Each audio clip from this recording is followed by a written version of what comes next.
Hey. Hey. How's it going, everybody? Evening.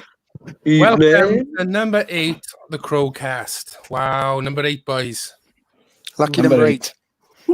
2 months. Insane. Yeah, it is. 2 months, yeah. Interesting. Very interesting. How's everybody's week? Good. Very good. Rono? How have you been this week, bud? Really good this week. Drunk a lot again. I think you've been a bit of a bad influence on me, to be honest. But Sorry, bud. I said to my missus, I was like, this has been a really quick week. She said, no, you're just drinking more. So it's like the recovery days then are a blur. So it only feels like I've got about 3 days in a week at the moment. Like, do you know what I mean? So yeah, loving the Zumbas, loving the COVID arms, loving the it's great. Like, I think you said the same to me the other day. It seems like once you've done one, you're getting invited to another one or another quiz or another family thing, or do you know what I mean? So yeah, I'm getting invites all the time, man. It's like even Wyatt from Planet Rock dropped me a text on Saturday night asking if I wanted to join him on Sunday. I couldn't make it though, I was with the kids. But it's great. This is just a new way in it of communicating right now, like, and having a drink, get together, like it's good times. What about you, Shane? What have you been up to, bed? Oh, some more baking, but yeah, I made a I made a Bakewell tart this week. I haven't sent no photos because I was absolutely devastated with it. Oh no, didn't plan it, bed. Well, as we started, but wrong tin to start. I forgot the jam. Oh, no. I left the icing sugar. I left the icing sugar go too hard. But the German football starts Saturday, but something to look forward to. Yeah. Is it really? Yeah. Obviously, they're not. Obviously, it's not in front of an audience, is it? It's... No. Oh no, behind closed doors. Yeah. That'd be interesting to watch, wouldn't it? I want to see. Not paid, to be honest. Yeah, and then we got a month then, but for our 2 games. That's class. Gene Smith, a Bakewell that didn't bake well. Well done, Gene. Oh, that's brilliant. That's bloody brilliant. That is unbelievable. That is. I like your wit. Gene, apparently, like your wit. Go on, man. It tasted amazing. It just looked like a fucking car crash. But, self-critical. There you go. Who tasted that, bud? Who told you that? Who tasted it? My mum. Mother's never lied. She's chief taster. Yeah, they don't know. They don't like that. Mine don't. What about you, Lloyd? Good week, straight to the point. Yeah, getting it. I started training again. Oh, good man. Awesome. Yeah, started banging in the runs again, and been on a punch bag, so been hitting shit out of that, and feel a lot better for it, to be honest. You know, after, like everybody knows, I had a bit of a tumble in Wolverhampton and I haven't been able to do much since, so it's kind of played on my mind, but I strapped it up, and I think I'm on my 4th run in now. So I've done 4 miles tonight, so good man. Getting back into it, and I feel a lot more positive for it, like. Oh, class, good man. You know, so. My lungs don't, though. But no, you feel great, don't you, when you finish your run? You feel great. Oh, yeah. You're still smoking, I know. Yeah. To be honest, I've cut down quite a bit, mate. Well, the point is, I still am smoking, so it's not good, is it? But I think I've had about 3 today. I was going to say, it's not the running is sorting out your messing up your lungs. It's the smoke. Yeah, I had 3 today, but I usually have about 30. So as long as the 30 is spelt with an F. 30. What about you, Dave? How's your week been, bud? Yeah, it's been really good, man. I've been outdoors a lot. Saw Shiner in the flesh.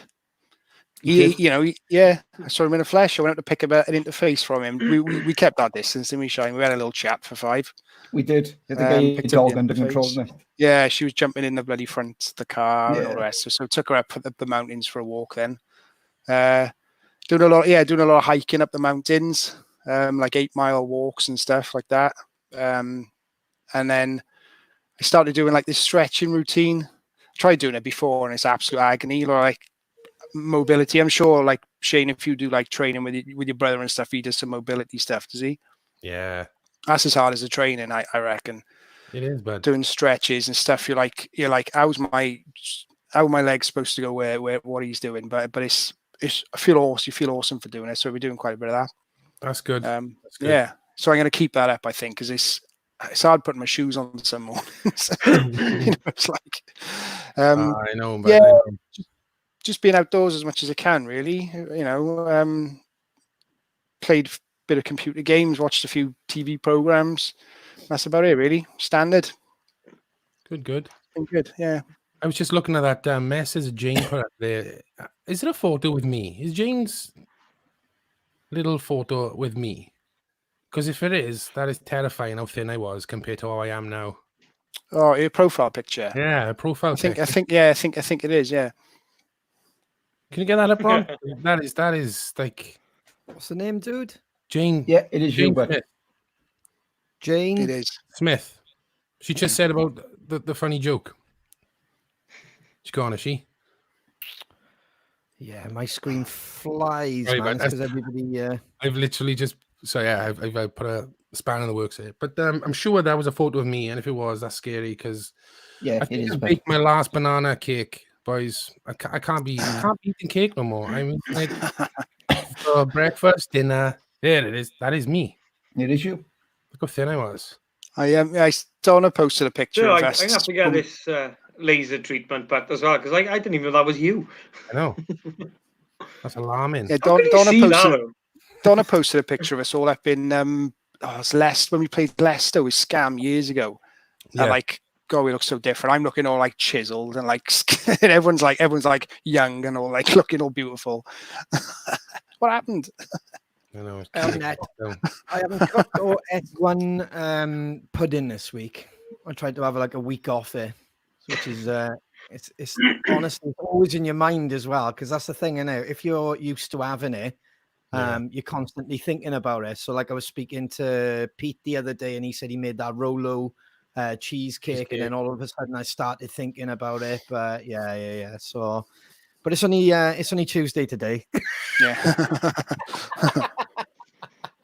Last week, yes, I had honeycomb and everything, but this week, nothing so far. It's a good start. Mad. What have you been up to, Shane? Anything? Or Just eating. I want to tell everybody how heavy I am. It's the heaviest I've ever been. But it's embarrassing at the same time. Like if it helps, Shane, I'm the heaviest I've ever been as well, if it helps. Have a guess how heavy I am. 9 stone, but 15 I've never been stone. 9 stone since I was like 7. I've never. no, Pat, no one knows. We could have gone with 9. I am nowhere near 9, bro. Go on, I'm going to guess 15. Nah. 16 and a half. no way it's heavier than that.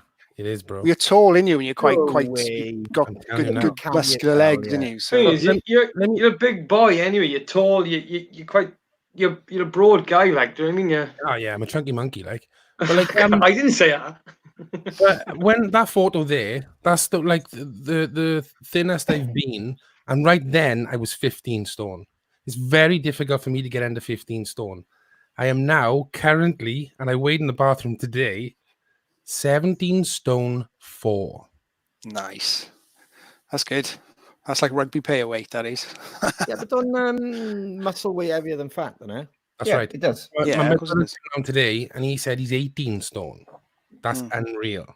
Who your brother is? My brother's 18. Pure muscle, solid It muscle. just shows our genetics. Mm. We're like, I don't know, we're heavy. So that's why I'm nipping the cakes in the bud now. That's it. I'm done. No more cakes. Back on the muesli, is it? Yeah. Yep. Yeah. There we are. Anybody watched anything this week? Anything you'd recommend, boys? Or I watched the remake of Nightmare on Elm Street. It's not like a new film or anything. Have you seen that? Did you see it? It was on Netflix. No. It's pretty good. It's pretty good. Yeah. It's definitely, obviously it's the same as the old one, but it's just a remake, and it's done really well. It's good. What's Freddy look like? I can't remember the actor's name, man, but the actor who played him, was like an Oscar nominated dude, so like he's quite credible actor. Yeah, he's the same. He looks the same, but he's a little bit more. Well, he looks a bit more. I don't know, CGI'd maybe. I don't know. Right, Do you know what I mean? Like it looks a bit more slick. Yeah, but it was good. Ah, cool. I've just started watching that Ozark series. How did pretty you good, find man. that? Yeah, I've been eyeing that up. I kind of did about 2-3 episodes, and I was a bit like, oh, I don't know. You know, when you've got a feeling, am I going to get too deep into this and it's not going to pay off? Yeah. Well, we're on the 4th episode now, and it's starting. Oh, right. Yeah. I only did 2 or 3. I can't remember what it was, but I was just in that mood, I think, where I thought, oh, if you're going to commit, because it's on 3 seasons, isn't it?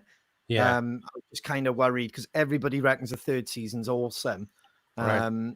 So I was just worried, am I going to think it's awesome, or am I going to spend that amount of time thinking? Yeah. There's a lot of time to invest in the series. Yeah. I think I texted you all the other day. But I thought, I won't go into it too much. I started watching 60 Days In, it's bizarre. Yeah, you said about that. I'm not like massively into that kind of thing, but it's about like, you know, whether you're an ex-Marine, a teacher or whatever, and the task is to go into prison for 60 days and see if you can survive and then come back with feedback. And none of the COs know that they've been planted in there. It's really, really cool. It's, you know, I thought, oh, here we go. But I was pretty hooked on it. It's junk TV. It's nothing like I wouldn't go. Have you been meaning to watch that since you said, Ron? Yes, I will. Really good bits. Like I've had it on in the background, especially when you're doing laptop work. And very much I need stuff going on like around me. So it's been kind of cool to dip in and out of that, like, you know. But that's about it, really. I've kind of been TV'd out over the last couple of weeks, and I think everything seems to be dying, doesn't it? There's nothing new coming out. There's no. Yeah, talking of that, I was listening to, I was driving along in the car, and I had like just Radio 1 on in the background, and it's so crazy because Radio 1 is normally like all brand new songs. But you listen to it and they're playing like complete like, well, what would be in the Radio 1 world would be deemed as classics. You know what I mean? Like so like 90s hits they were playing, like, because there's no new songs coming out. It's absolutely crazy. Yeah. And it's the same with TV, I suppose, isn't it? You know, no one's really can film and release stuff. No, you're right, Dave. I mean, like for me, I spent Saturday night, had a bit of a YouTube night just watching live gigs. Well, not live, but filmed live. Do you know what I mean? Yeah, trying to get bands. Oh, mate, I miss it. Yeah. I miss this so much. It's nuts, like. Yeah. I'll have a bit of a YouTube night, and like Sam was sat next to me, and I was like, "Look! There's a guitar change. You know, they can do it." And she turned to me, "Well, oh, look, Wikipedia's off." I was like, "All right, okay, I get it." But just filling that void, man. Yeah, like watching Aerosmith, and I just miss it. I miss it so much. It's nuts. It's nuts. Yeah. Especially now, like the sun's shining and it's festival season nearly, and I'm like, oh, let's go watch so-and-so live at Donington. And I'm like, oh, I could be there now. Yeah. I noticed another gig went today, Lloyd. What's that? Another one of our gigs went today, Bradford. Yeah. I did see that, yeah. I know a lot of people have been like weeks before that announcement today asking, oh, is it still on? Is it still on? And you can't answer everybody because it's out of our hands, isn't it? It's not even, we didn't even know, you know. And the announcement today, and it was like, oh, crap, there's another one gone. But it was inevitable, I guess. But we couldn't say yes or no. So everybody that contacted me, I couldn't say yes or no because they didn't know. So, yeah. Yeah, you can't. It's hard that once you can't really say anything until it's been announced. Can you, like, properly announced? It's like, you know, that's the usual thing. It's I tell you, like, one thing that has kind of like kept me going a bit is it's going off sort of subject and music a bit. Is has anybody seen the progress of Mike Tyson? No, you sent a picture of him. Oh, in his training. It's so inspiring. Like, just and like all the offers, he's all right. A lot of them are spoof offers and stuff. But, I mean, like Tyson Fury's dad, John Fury's, like sent a video in saying he's offering him out, and all right, it's all a bit of money involved, but So is he? Oh, he's back training, mate. He's training. Is he training to fight, or he's going to do a 4-round exhibition match bout for charity. Amazing. But Evander Holyfield's offered it, so I reckon that would be a good trilogy. Wow, that would be amazing, man. Considering how long he's been out, the shape he's in is unreal. You sent me that video of Lloyd. I was like, holy crap! I know, it's frightening, isn't it? He's just a machine, isn't he? Pads, like, oh mate, and his agility is still there, like for the age of 53. You know, that's it, man. You can get fit at any age, can't you? You know, he's proved that. You know, I really hope something does really come of it as well. But you should take on McGregor. Well, this is what I thought would happen, to be honest. But then I thought, hang on, that would be amazing. That would be amazing. Yeah, if that happened. I'd laugh if he knocked him out. Just Ronnie's face doing now? Pick his head off. Like. Amazing. So what's this? Darren Hope, we've lost hope. What did I say? We've lost. Jonathan Hill, Tyson's going to kill someone. He's looking better than ever. But I like what B said then. 53 isn't that old, like. No, but when you tried to win 3 rounds on a bag left. It's hard. I was going to say something then, Lloyd. Right?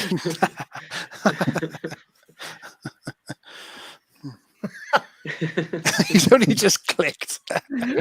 Yeah. Back of the van.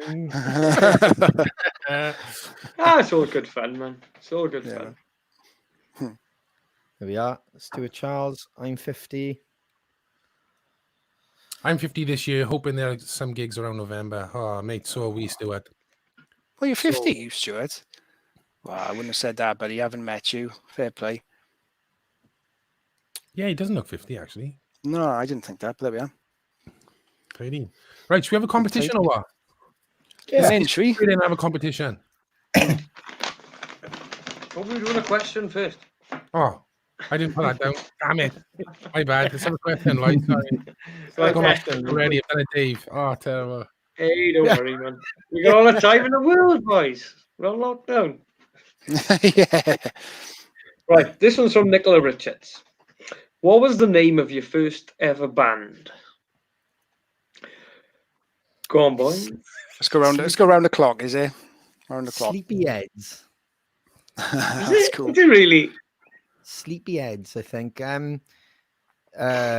Moose was in a band called Headlong, and then I joined his band, and I think it reverted into Sleepyheads. We'll have to ask him to confirm that, but I think it reverted because it was Against the Grain and Sleepyheads, and we did a school gig, and we did Against the Pillow because we all kind of Against the Pillow. You just like sleeping, like. There was one band, as the boys know, in our school called Against the Grain, which I think Tucky and Kev used to sing for. Was it Shine? Yeah, Evs. Evs, that's it. Yeah. It's a bad result, wasn't it, Against the Grain? So they were Against the Grain, and I think Ant was in Against the Grain, or I can't remember who was in there altogether. Did Padge play drums? Yes, I think Padge. Well, Padge was in Cookie Bicky at one point. Yeah. Cookie Bicky. Yeah, that was my first band because that was Sleepyheads. Probably got that wrong though. Shane. I'm trying to think of what the band was called before Shirka. The band that me, Ron, and Shane were in were called Shirka. There was a band before that, and I can't for love nor money. It wasn't any good. Oh God! But you have memories, you Ron. Oh man, he just hit me with a proper flashback grenade. Then let's not go there. Let's just stick with Shirka. Yeah, that was actually yeah. Oh my God! China's going to bring it up now. It's his turn next. We got to cross the top, have we? So mine would have been Jaded with Rob Norris and Jay. Oh yeah. I remember. So that lasted all of about a week. Rob Norris used to sing, didn't he? And of course, Shane Edwards. And Shane Edwards was in it. Yeah. Yeah. So that lasted about 2 weeks. Got a bit jaded, did it? But It did, but it was like, oh, I'm tired of this. Go on, Dave. Dave, what was yours? Wiki. And he's gone. Lloyd, what about you? I was in a band called Hysteria. And it weren't very good. It weren't very good, but we all got to start somewhere, and we. That's it, bud. Yeah, but I bet you thought it was awesome when you were in Oh, it. mate! Oh, I was in my head.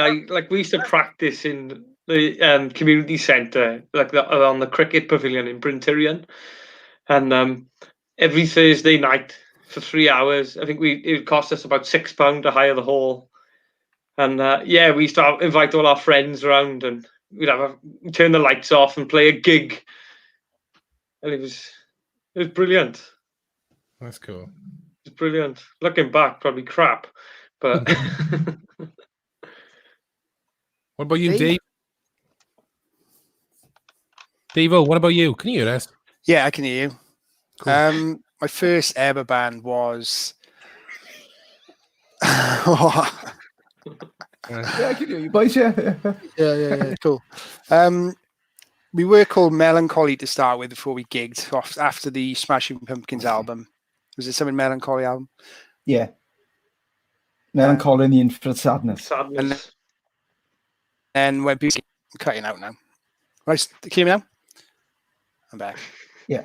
Yeah. Then we started gigging. We changed our name to Jackass then. And that was like pre-Jackass the TV show.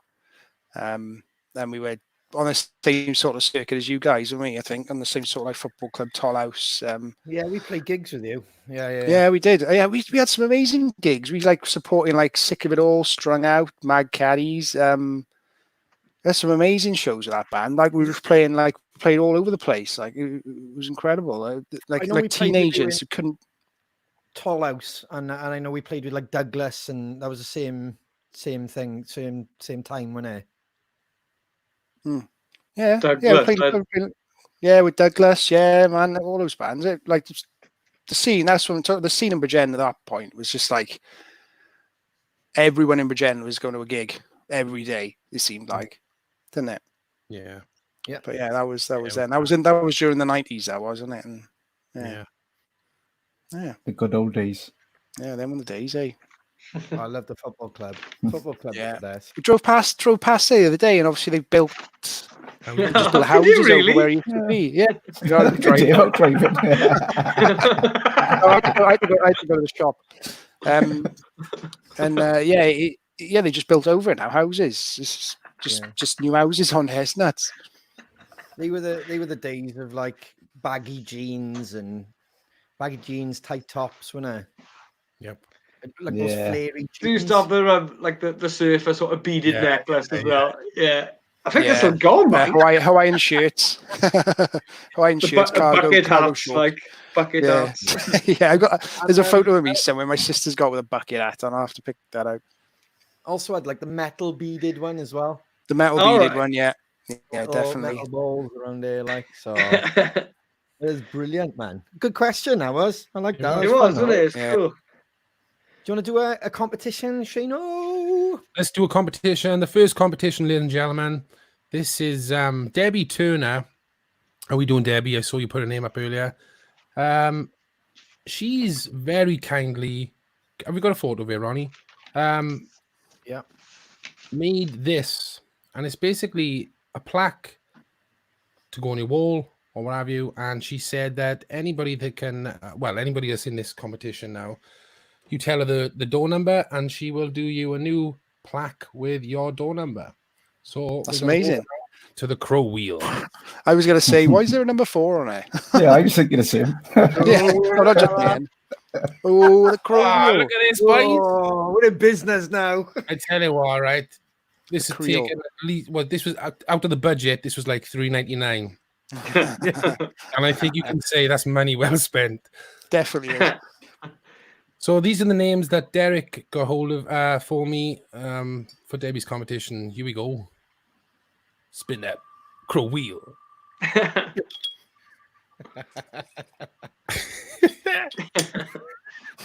And the It winner looks like is a record, doesn't it?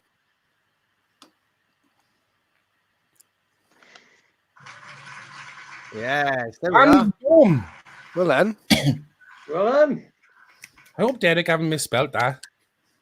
It's not it like looks like he has, doesn't it? Band Dome. Congratulations.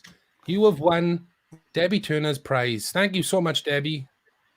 Really kind of you. Congratulations. We'll get your door number so Debbie can start working on a plaque and send it to you. Thank you so much, Debbie. You got another question, Lloyd? I do. Thinking of food. Oh, sorry. This is from Pam Davey. So, talking of food, is there a food you would never eat? Yeah, vegetables. Or as I call it, rabbit food. It's not good. Shane? Needs to stay in the ground. I wouldn't eat squid or like octopus or nothing, anything with tentacles, nothing. Nah, not for me. No. Ugh. No. Not happening. Ron? Spinach. Oh, I love spinach. Love spinach. Really? Yeah, something about it. I tried I to got a load of that. I just grown. Yeah, I tried to do like a curry, and you put like you know, it's more of a vegetable based curry, so you put sweet potato in it and spinach. But there's just something about the taste of it. I'm just not vibing on that. And yeah, that's about it. Really. And pesto. I don't really like pesto as well. That green stuff. Oh, pesto! I pesto last night. Yeah, you know, one of those, Beautiful. It just kind of you know. Oh, it's beautiful. Lloyd? Well, bloody loads, but I just can't think of it right now. I don't know. I don't really know. Well, I don't like onions. I hate onions.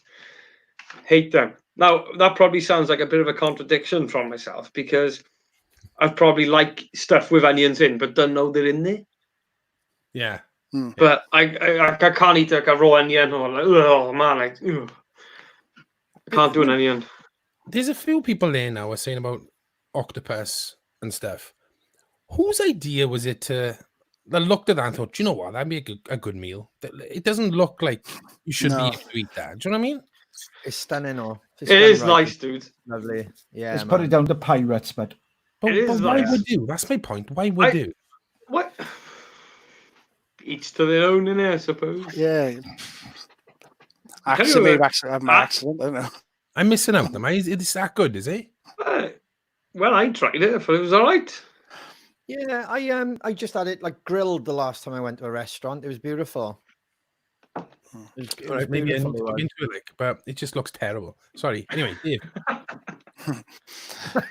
Well, I could just say meat, can I? Because it's only meat, but I think something I can't eat because I hate is like a raisin or a sultana or something. It's like I just don't get why you take a beautiful, beautiful grape, which is probably one of the best fruits in the world, and just shrivel it up and make it all minging.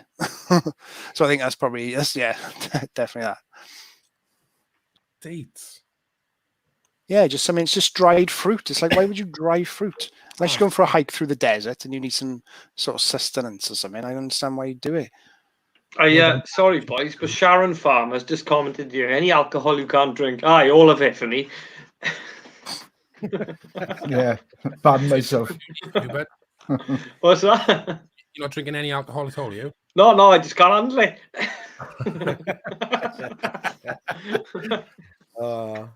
At least we're honest, isn't it? At least I'm honest. That's right. Know your limits. There is no limit. That's it. Yeah, that's a good question. Though. Like the alcohol, I can't handle like they're really like fashionable now. The beers, the hops and all that. Like anything like flowers. I'm out. Why are we doing it? No, I love that. I love all that stuff. Why would you do that? No, beautiful. I don't understand why would somebody get grapefruit and chuck it in a beer? Like, do you know what I mean? A mango beer. Mango's lovely. So good. Or Farmer Smith's field up there, and somebody's grabbed an handful of his compost and chucked it in an IPA. Like, do you know what I mean? And called it desert. I don't know, Valley Sunrise. Valley Sunrise. Banging. They've Good literally name. gone up the mountain, grabbed, cow shit in there. There's a bit of dandelion. There's a bit of this, bit of that, and called it Valley Sunrise. And you're paying £5 a can for that. Hey, not more than that, mate. I had a can the other day. It cost 14 quid. Well, not the other day. It was back. They used to sell. They used to sell it in. I was with Shane. When you remember Shane? We went for a beer that night, and they had it in the fridge in the bar. One can. It was 14 quid. Yeah, most didn't like that. I know. No, he likes that stuff. Did he? Yeah. I think my favourite pint is Batty Bach. John, my father-in-law, he'll appreciate that, but he loves a Batty from Bach. Wye Valley Brewery. He calls it Batty Batch. Yeah. I like lager and I like certain beers, but I just don't believe you have to fuck with it. Like, do you know what I mean? That's where I am. But that's what makes everybody different, doesn't it? Like, So, like I said before, I like my Belgian beers. I kind of like a strong beer or something like that. But I don't like, a kind of grated rhubarb or. I'm not gonna lie, you sold me on Valley Sunrise. I want to taste that. You want to taste the Valley Sunrise too? Sounds banging. Well, I like taste because I've missed the comment now. I think it was Tanith Chown said shrooms. You probably get that in the old Valley Sunrise if you. Definitely. There's some shrooms in there. Up for the windmills. Speaking of weeks, boys, Shiner did his legendary thing last week, didn't he? So he wasn't happy with donuts. He asked everybody to make him cheesecake. Oh yeah, and my feed was just full. It was. Look what I started. Some of them looked amazing. So Shiner, this is for you, Sunshine. I'm going to bring a few up, Shane, and give him a bit of a read as well. Look at that one, Shiner boy. Oh, look, well done, Grant. Stuff, Grant. Hi, fellow Crow fans. Thought about time I put up my first post to the group. Inspired by Ronnie's homemade crunchy bars, I've made a honeycomb and chocolate cheesecake. Haven't had any things from the rest of the household. That looks good, bud. That does look good. How much, bud? How much? Oh, look at them. Anthony Coombs, bandwagon and all that. So what are they? Is it cheeky now? Oh, look at that one. Jill Watcher. That is incredible. Oh, that looks nice. That looks so good. That's banging, isn't it? Fair play. Nicola Richards. Oh, look at the stuff. Banging. Caramel cheesecake. Oh my God, it looks incredible. Joe Davenport. That was the one I commented on earlier. Oh, man. Joe, that looks so good. Looking good, people. Yeah. All these, that's Hayley. Does audience minty one. Minty. Oh, she ordered it. She ordered that one in, I know. Straight down the corner, there's ice cream would have melted. Shelley Skipper. Goth Pigeon is testing Chris's cookie dough cheesecake. Look at that. That looks banging. Nice. Ooh. Iona. Don't be harsh. I've never made cheesecake before. My Crow's Nest version. Blackberry, raspberry, lime, and chocolate with crushed Oreos around the base. Oh, you done good there. Oh. Sue Lucas, lemon and raspberry cheesecake. That's for you, Shane. Well done. Done good. Homemade, very chocolatey, and possibly the best birthday cheesecake ever. Yeah, chocolate's good. Chocolate's good. Looks incredible. Isabel Shaw. God, there's loads, isn't it? Plain and simple lemon cheesecake. Yeah, lemon. Anthony Suter. Oh, I clap at that one. And cheesecake. See, I like the artisticness to it. Did he make it? That's the question. Lisa Callaghan, the best cheesecake. Pete Williams, well done, old boy. Look at that. Rolo cheesecake. Sarah Beals. Oh, passion fruit. Passion fruit. Deborah Morgan, Galaxy cheesecake. Oh, Phil. Some of these are Phil. Galaxy, not so far away. Oh, that's cool. It's got like yes. Millennium Falcon. Like it. Yeah. Do you call that the Millennium cheesecake? Yeah, let's call it that. Cheesecake. Claire Robertson. Chocolate dip. Yeah, strawberry's good. Kale's looks like it's right. He sounds like a Star Wars character. Anthony Flynn. I missed out on the donut baker one. Was inspired by Grayson Perry's art show on Channel 4. And then a really late comer. One line of shiner. Check. Well out. done, Jace. You done well, but Anthony still wins. Oh, Tier actually Didn't they made do well? Oh. Didn't they do well? Didn't they do well? Didn't they do well? Didn't they do well? That's Yeah. incredible. I like it, boys. How do those shine? Which one was? Which one do you think was? Anthony's, but this Pac-Man one. Is it? Yeah. Did he make it though? Did he say he made it, or did you just grab that off the internet? I'm being cynical here now. Well, no, Anthony, Dave, you're probably right. Yeah, I'm being very cynical, and I know Anthony. Yeah, but I like the. It's a cheesecake, but it's Pac-Man. Yeah. Yeah. They all looked incredible though. Yeah, and the good thing is, boys, we're all starting to put Mary Berry out of business, which is good. She's on her way out anyway. If there's anyone I left out, I'm so sorry. And if you head over to the fan page, you can have a really, really good look at them. And well done, everybody. That's good job. Some good baking. That's some good baking. Absolutely good job. Didn't they do well? Absolutely Ronnie, awesome. can you take me out of the thing a minute? I need to do a couple of things for the next competition. Interesting. Yes, you do. Remove you from the stream, yeah? Yes, please. That is back. Bye, Shane. Bye, Shane. Probably a very That's cool better. thing. There we go. Well, this is an absolute perfect timing, actually, because if we do this, Dave, it's it always takes me by surprise. This does. It always takes you by surprise, even though you're doing it does. every week. Yeah. Are you doing a theme tune, or am I just letting you crack on, son? Facts. Supposed to be Flash. Get it? Like Alan Partridge. Right. So this week, right, is one based around touring, as we can't tour. So, did you know Iron Maiden base their tours around where they're heavily illegally downloaded? So they'll visit those places. They'll delve into where they're downloaded illegally and go and tour those places. Did you know? Oh, do you want to do another one, Dave? While you got the spotlight, I can do another one if you want. This one. Go on. Right. So a leaving party without saying good. You know, when you leave a party without saying goodbye, you do it a 180. You know those little numbers. So in England, it's known as a French exit, but in France, it's known as an English exit. And in France, it's known as a partir à l'anglaise. I'm gonna rock my world, Dave. Speaking French and everything. I know. Oui. You know, I need a wee wee. So can I ask you, Dave? You know the whole Iron Maiden thing. Yeah. So they illegally downloaded over the entire world. You mean? Over the world, yeah. So what will happen is they'll. I know what happens. They go to where they most illegally downloaded, but they play pretty much everywhere though. Yeah, but they'll target the places because they're smart enough to know now that people don't buy music anymore, and they know that where people are just illegally downloading this. So if they're heavily illegally downloaded, they went to South America to certain places, and they were like grossing like 3 million a show because they were visiting places where they were most heavily illegally downloaded. Right. Talk about business. Talk about business smart. Oh wow! I know. Yeah. So that's incredible. Maybe we should do that. So we've just encouraged everybody who's watching tonight to rip our album off bloody uTorrent. Well, great move, Dave. You can just stream it on Spotify. You don't have to illegally download it, do you? Let's face it. Never mind. Pay a subscription, no. Pay a subscription. Do you want to have another question?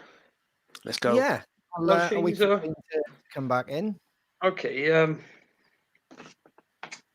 What should we go for? Oh, you are. Adrian Velasco. There aren't many guitar solos in your songs. Why is that? You want to take this one, Shine? You want to take this one?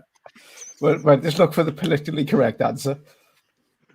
Well, but me and Dave ain't a fan of guitar solos, are we? Well, yeah. I honestly can't listen to them. No, I've got this thing where I don't mind melodic guitar work and like someone with a melody, but I can't stand the guitarist noodling away. Like I go and watch a band and it's like, look at me, and I just like, I hate this. Yeah. So I'm not really into. I find them a little bit corny as well. Like a tastefully done one is nice, like a nice melodic, something you can sing along to, or something. Maiden do them really well, don't they? But just guitar solos, and they're old act like. Yeah, I think we're Maiden. It's the harmonies, isn't it? It just makes Yeah. it sonically different, I suppose. They're just old. To me, they date your music immediately. If you're a guitar solo, it just dates your music to me. Makes you sound old hat. Like, it's my personal opinion on it anyway. Yeah. Next album's going to be full of them now. You watch. Well, yeah, because Dave be playing them all because I won. Got in the end, Ron. Yeah. Well, the thing is, if the song calls for it, like, you know, like Rock and Rolling Dead, it's got a little bit of a guitar break, like, you know what I mean? So I think we yet again, when we all write, if we hear a solo, then we're going to put one in there. If it feels, do you know what, that's where the guitar. But I think Rob just said it then. The way we write, we don't really think about guitar solos. Like, you know, we might think of like, you know, whether a guitar is kind of highlighted or somebody does like just a solo part on their own, as in, you know, whether it's just with Shane doing the vocals, or maybe there's just a drum break or a bass line lead in the song. But we don't genuinely think, oh, I know, wicked, you know, this is the way we write, and now we come to this part and it's guitar solo. So I don't think we're really that kind of band anyway, are we? Like, you know? So, no, it's not exactly a staple part of the song structure, is it, for us? It's like you just said, Ron, if it warrants it, and then we'll stick what we would consider a lead break in, maybe. But it's the thing, isn't it? It's like I could be thinking, oh, I could stick a guitar solo here, but like, we don't always need it. You don't, and how much better is it to hear Shane sing an amazing fucking line? You know what I mean? How much better is that?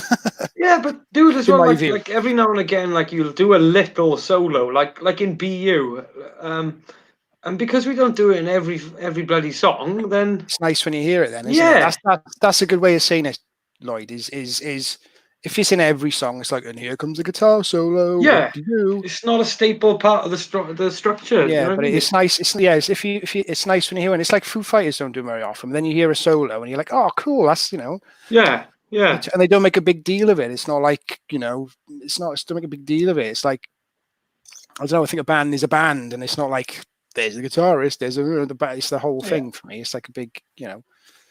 Yeah, Mike Davis has just chirped in, a good old friend. It's really good. I can't play him. Hey, Mike, you're probably right there, mate, but there's a reason why I can't play him, because I can't fucking bind him.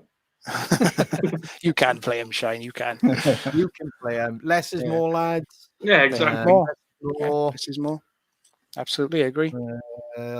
Why, Josie, your songs don't have many drum solos. Why is this? Yet again, they belong in a marching band or something. I'm not a massive fan of drum solos as well. Like, do you know what I mean? I'm not in a marching band. Or drum solos belong in a samba. Like, do you know what I mean? It's just not something that I think if we had a 2-hour show or a 2.5-hour show or a 3-hour show, I wouldn't personally want that 10. I'm saying all this now, and I'm going to get bombarded in about 10 years when someone goes, oh, you did a fucking drum solo. But one day before you do your drum solo, we'll bring this up and put it on the digital backdrop. Yeah, I will never do a drum solo. What's this? I think if we do go down the road of, you know, extended shows, I think more musical jams in it and that type of thing, and you know, not necessarily drum solo, guitar solo. It could be like musical jams and taking people places, as opposed to just giving them a drum solo. Like, I don't see like our drum solo is melodic. Like, if you're a vocalist, you can do the whole Freddie thing and get everybody to sing. I just don't know how a drum, like a lot of people have done that whole like Queen thing and got everybody to chant, but then, you know, it starts going into your rudiments, your paradiddles and everything, and it just sounds like you're building a fucking shed really quick. Do you know what I mean? It's like it sounds like a construction site turned 11, like, you know. So yeah, it's not. I like going to drum clinics, and I like going to drum conventions where that's where you can kind of see people do what they do and everything like that. But in a concert, I would rather spend. There we go. I'd rather do a police thing. I would rather do maybe a 5-minute instrumental jam with the band. If Shane went off, for example, or whatever, I would rather do something very cool or like a cover or something. I would rather do that than just Bring kind it of- down as well, innit, you know? Yeah, you know what I mean. Than play fucking battleships or something like. Yeah, you know what I mean? drum solo, guitar solo time for me is I'm going to go get a beer. That's what that says to me. Yeah, you got an opportunity Well, to you know have a what? beer. I didn't want to say that, but that's probably an elephant falling down the stairs. Yeah, that's exactly. That's another thing that's in my head is because like I love all the drummers. I can see there's loads of drummers in the group and everything, but that's quite a daunting thing when people kind of the band leave and then it's like, and now the drummer. I know there's like 10, 50 or 50,000 people going, let's go to the bar. Do you know what I mean? Yeah. There's only gonna Or let's have a fag. Yeah, let's go and have a fag. Let's go to the bar. Yeah, Yeah, you're giving them an opportunity to get away, and you Yeah. going to be doing Yeah, that. it's just not. Yeah, it's definitely It's not like my it's vibe. the old you Dave know what I mean? Grohl thing, man. I mean, if you're gonna waste time like that, you might as well stick an extra song a song in it. Yeah, Give people more bang for their buck, like, you know. Yeah, Black Crow style. Yeah, that's right, Oliver. Jams, yeah. Yeah, just more jams than anything like that. Like, you know? Shiner's loving this, boys. Sorry, I zoned out. He loves a good jam, do you, Shine? Yeah, I know. Yeah. We're coming to that point now, Shine. Strawberry Don't worry, mainly. not too long, Shine. Oh, Nice. his buddy's back. Got a problem with the crow. Exactly. Got a problem with the crow circle, boys. You know? What's wrong, big man? Broken. circle. Oh, hang on. It is. Oh, he's doing it. He's doing it. Yes, thank God for that. Yeah, well, before Shiner goes as well, man, I just wanted to show him this. Another thing happened this week on the fan page, which was funny. So everybody, I think it was this gentleman's fault. It was his fault. It was Steve's fault. Steve started dressed like a crow, and then our very own Dave wanted to see the fans dressed like a crow. So Steve kicked it off. I've taken a few kind of posts off here, boys, just to show you. So especially funny. Shine. That's a great one. Yeah. Shane. Is that 10 coons? That's 10. That's Tan Yeah, Coons. that's This is amazing. This is dressed like a That's class. I was like, the cup of tea is there, we good. Brilliant. It's Charlie Farley after last week's story. You look dressed up as Superman there. Oh, different colour hat. They're all Shiner. Oh, They're all zebra. Shiner. Oh, Oh, he's even got the Converse. He's even got the Converse on. I like Yeah, that. it's got a Brillo pad around as well. Look. oh, yeah, look at that. That's class. I love that one. Get up. I'm guessing that's you, Ron. Yeah. Oh, look at That's that. cool, isn't it? Brilliant. Look at that. How cool does she look? She'd know. fit in the band, wouldn't she? Yeah. Got my job, love. What? Proper cool, like, yeah. Firebird as well. That's brilliant. Look at The face as well. Look at the face, man. He's doing the face from the one line of Shiner photo, isn't he? Uh, Yeah. It's all Shiner. It's all Shiner. Here we are. Our very own admin is scared the shit out of me. His photo. Bloody hell. All right, there. Oh. Yeah. It's So- Shiner again, boy.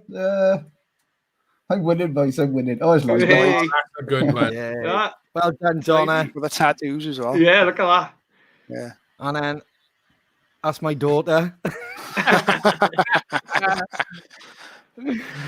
So- That's my, that.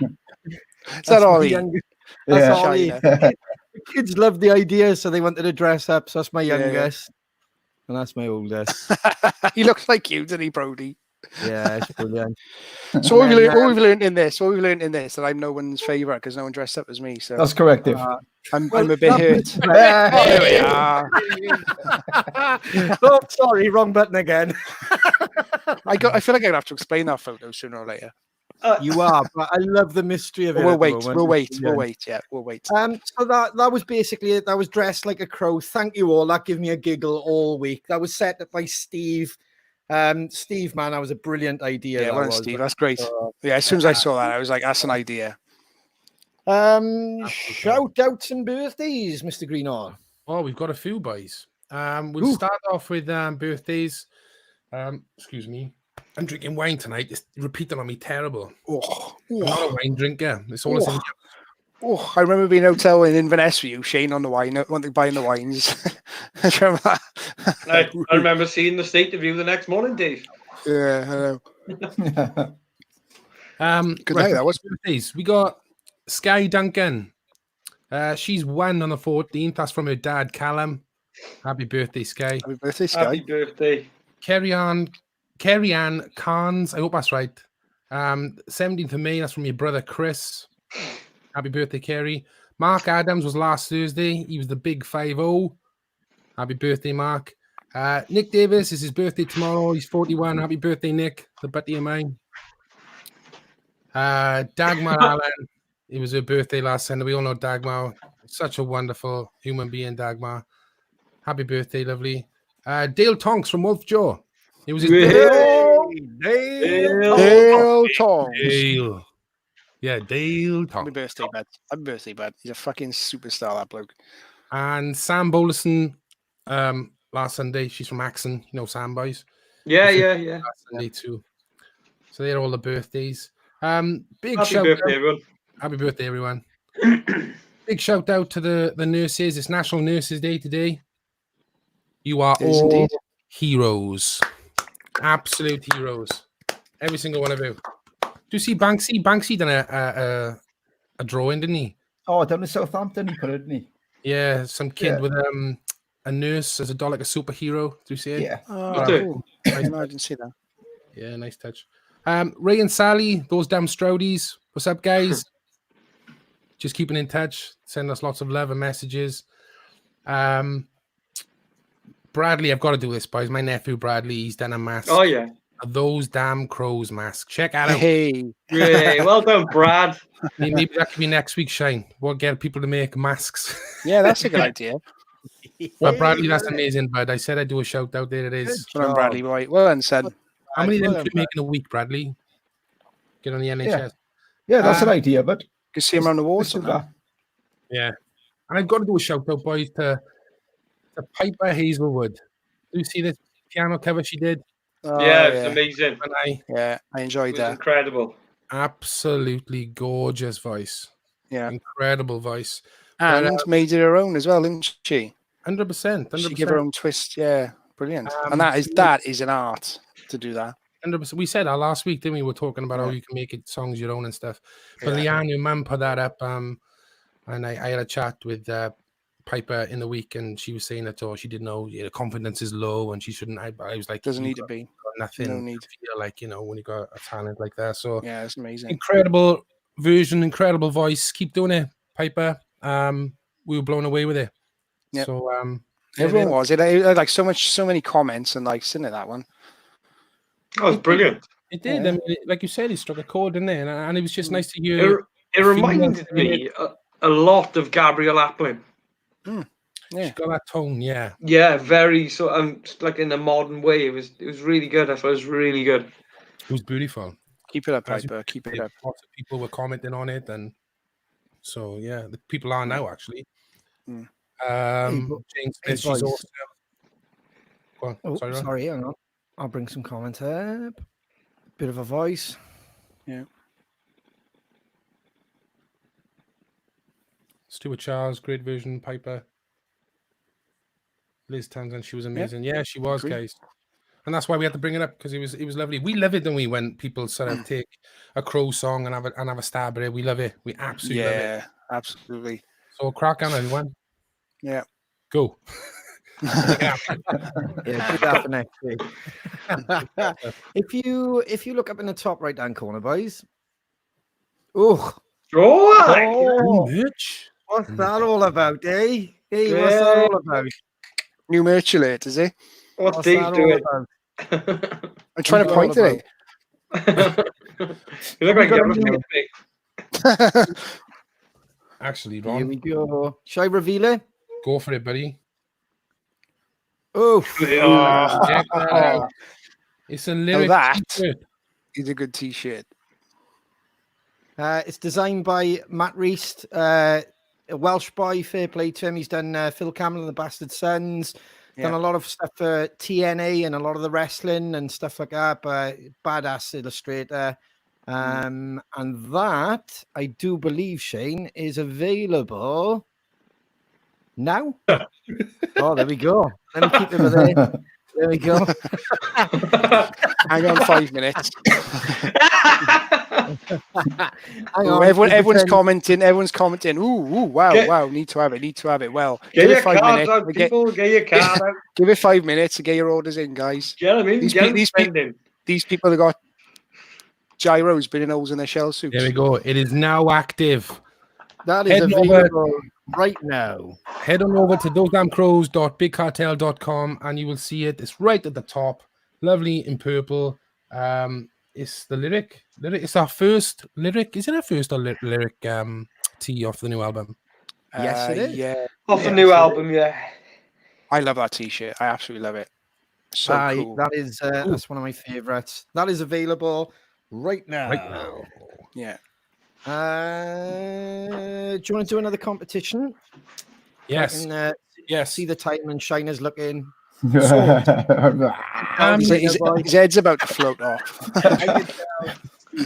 Well, last week we had a few members of the Crow family that got in touch and said they wanted to pass it forward, so to speak. So they buy a t-shirt from us and then they just pass it on anonymously to somebody else in the Crow family.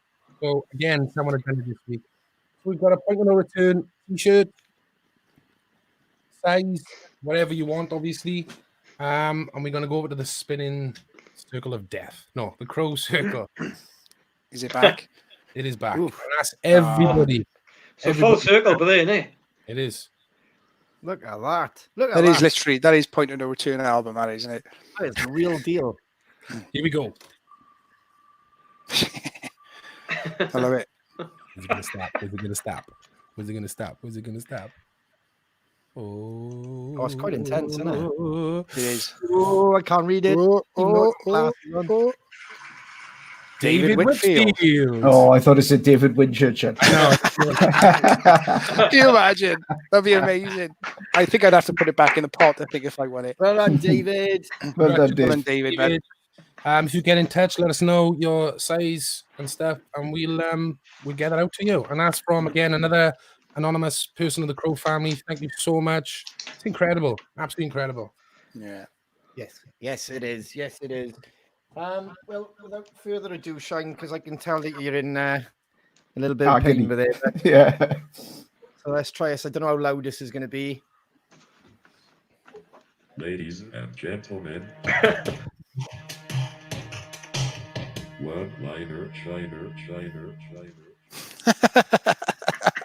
It's very 80s, isn't it? Yeah. It's a bit like craft work, isn't it? Yeah. Yeah. I love it. I love that. Yeah. Made by our very own Kev. Yeah. So speaking of Kev, before I go, everyone keep an eye out for his very snazzy shirt. Something to look forward to, boys, isn't it? Yeah. Good. Yeah. He was looking sharp as fuck. Yeah. And then my one liner is innovate, don't imitate. I like that, Shine. Yeah. Really like that. Yeah, awesome. Those are words to live by. They are. Yes, they definitely are. Definitely. Oh, and well done, everyone, on your cheesecakes. Got the China seal of approval. I gotta go before I don't shut up. Right, I'm off. Right. Take it easy, Shine. Take it easy, son. Oh, I love him. He's on an hour then, boys. He's on an hour. He's getting longer and longer every week. Well, that's the thing, you can tell that I sweat my end because I'm waiting for a message off him going, "Oi, Oxford, I told you the deal." Don't push it now. Come on now. Let's do a quick competition then before we welcome in our amazing guest this week. Let's do it. Okay. We'll do a lyric competition. This is the lyric competition. What's the matter, Ben? I'm sure there's a theme tune for this, Shane. I think about theme tune. I think there's a theme tune for this, isn't it? It is, yeah. But to be honest, I feel a bit nervous now. Get on with it. Get on with it. Get it out. Come on, show the world the theme tune, but it's amazing. Come on. Right, so I had this idea of doing a theme tune. Everybody, this is inspired by Jack Black and Tenacious. Jack Black, even. Oh, I've actually got blind. Keith Gas and Tenacious B. It's inspired by Tenacious D and Jack Black. Oof. Let's Thanks for the hear it. order. Look, my little friend. Is it too loud? No, it's great. No, it's fine, bud. Here we go.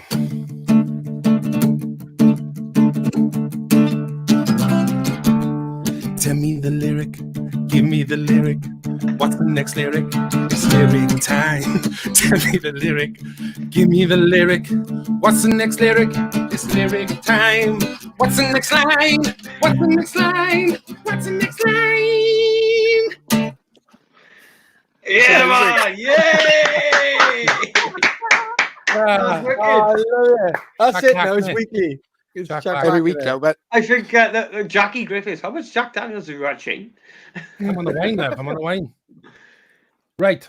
I love that. See, look at that. Everybody's loving it. Thank you, Brilliant. James. it was brilliant. It was. I really enjoyed that. Thank you, bud. Every week now. First bit of life music I've listened to in a long time. That. So, what's the line that follows this one? You can't see what I see. You can't see what I see. What is the line that follows that? Go. First one to text it over wins those damn Crows calendar. I'm keeping an eye on that. Oof. I love that. I'm keeping an Love eye on that. it. Should we have a quick question before? Let me just bring this up. Sorry. 2 seconds. That was brilliant. That's Chris. John Farmer. Bit late No in one's the answered game. it yet. No one's answered it yet. Should we have a question, Lloyd? First? Yeah, you keep an eye on that, Dave, as well. And I ask will, the I question, will. right? I will. I will. No, get in the set list. So, this one's from Oliver May. What's the first live gig you ever went to? Who was it, where, and when? Man. I can remember mine. Go on then, Dave. Go. Mine was Stereophonics, 1997, Cardiff Uni, on their Word Gets Around when they were just breaking through. I remember crowd surfing in an Offspring t-shirt. I genuinely that? can't remember mine. I know everybody tends to remember it, but I can't remember mine. I think mine was I went with Shiner to Cardiff. In the motor point. It wasn't called a motor point then, it was a CIA, wasn't it? Was it? Yeah. Yeah. Yeah. I'm sure it was Ocean Coliseum or Oasis or something. Like the boys went from Nanty Mall and there was a bus going and we just jumped on. And I think that was it. When was Shiner? I think Travis played as a support act. I'm sure that was one of the first ones we seen. Me and Shiner went years ago. Lloyd? Mine was 1997, I believe, in the CIA, and it was the Beautiful South, supported by the Bare Naked Ladies. Cool. Nice. And it was it changed my world, man. It changed my life. Man. It was amazing. Brilliant. Just like you're in like the Bare Naked Ladies as a warm up band and support band, and just I don't know. They just I was 7 years old. It was just fun. Yeah. Really good, That's cool. But Yeah, it's an awesome show. Oh, Fiona the Police, 1985 class. No one's Prince answered this is a good question one. yet, guys. no, do you want to ask that question again, Shane? 'Cause I don't know. No one's answered it yet. Should Oh, we hang answer it on. again? Hang on, I think someone has answered it. Ooh. Yes, got it. All right, Yeah. put it on the private group. Oh, private chat. Very This is kinky. perfect. Let's see what you got. I'll show you what I got. Show me yours, I'll show you mine. Thin Lizzie at Reading, Deborah, class. Love that. Yeah, all good, but yeah, okay, cool. Okay, We can carry cool. on now. Yeah. Right, we got it with us. Bit of a sweat on there. So the line, I said the line, you can't see what I see. The line that follows is don't pretend you can. Who had that, boys? Hang on. 1, 2, 3, and Sam Ruffles. Ruffles. Sam Ruffles, congratulations. Sam. You have got a CROWS calendar. Please send us your address and we'll get that over to you. Awesome. Well done. I can imagine everyone scanning over their vinyl with all the lyrics then, trying to watch the show at the same time and just like. Shall we say hello to our special guest? Yes, please. Hi. Bring him in. Bring Oh, him I in. can't wait for this. Yeah. Kevo! Hey!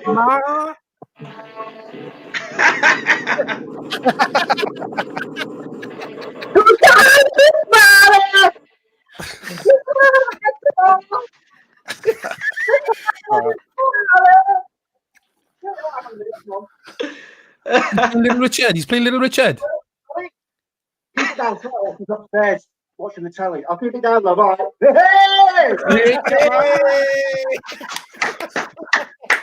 Oh, you man. Little Richard, isn't it? Little Richard. What an intro. What an intro. Turn it off. Right, What I'm an ready. intro. I'm all tangled up. What's happening, Kev? All right, boys. How you doing? Good, man. I'm good. How are you? It's nice to see you, bro. So nice to see you. It's only been a couple of days. I know, right? Yeah, we met in the park. So we were in the We park. did, yeah. We were walking the old mats, didn't we? Yeah. Oh, it's good. Yeah. See Yeah. you. Yeah, it was really good to see you, yeah. Oh, I'm shaking now. There we are. That's what I was going to say. Come a little bit closer to the mic, Kev. Yeah. Check it out. I mean, can you hear me, mother? Lovely. That's a cracking shirt, Kev. Cracking That's shirt. right, man. Yeah, that's beautiful. Oh, look at that. But Rowan, oh, she nearly gets sorry, love. I'll keep it down. Yeah. Is she telling you to shut up? I mean, Hiya, Tan. How are you doing, love? I mean, Should we tell everyone who Kev is in relation to us? And put some clothes on. Walking around the house, mate. Unbelievable. Sorry, boys. That's Sorry. brilliant. introduce I'm not yourself, then, allowed. Kev. Introduce Huh? yourself. I know you are. Who are you? I'd have, you know, and I'm friends with all the boys there, and they just thought they'd invite me on. Really, you know, come on, and you know, Kev is our guitar tech, right? Yes. Completely changed the way we go about things, didn't he, with our backline and our guitars and stuff like that. Sorted all our stuff out, made us very professional. got Shiner on the old Kemper. You know that? Shiner's got Not quite. Not quite. One day. Not quite. Brilliant. He's got it. He's working on it now. Is he really? Yeah. Didn't you know? Yeah, he bought one. Oh, yeah. No. Yeah. Believe it. Yeah. Yeah. I don't believe that. I've been I'm sending So him on, profiles. China boy. I know, boys. I know. I'm Yeah. stunned. I hope he wasn't keeping it a secret. Anyway, it's out now. He was keeping it a secret. You had Was But he? he's rang me up a few times. You know that company you deal with for endorsements. I was like, yeah. He goes, can I do campers? I'm like, I doubt it, but I'll find out. But yeah. But there we go. Wow. You just outed him on the CrowCast. I love it. I can't believe that. That's unbelievable. This is a man, right? Who we did an interview with Mark Tremonti and Zach Myers from Shinedown, and he was swearing blind. No, so valve amps all the way. Can't be doing with Kempers, and he's the first one to snap. But it's so good, so good for for flying. I mean, your boy coming up, you'll be coming up now, and you'll be flying in where you won't be able to take your own gear and everything. And he's such a tone head, you know what I mean?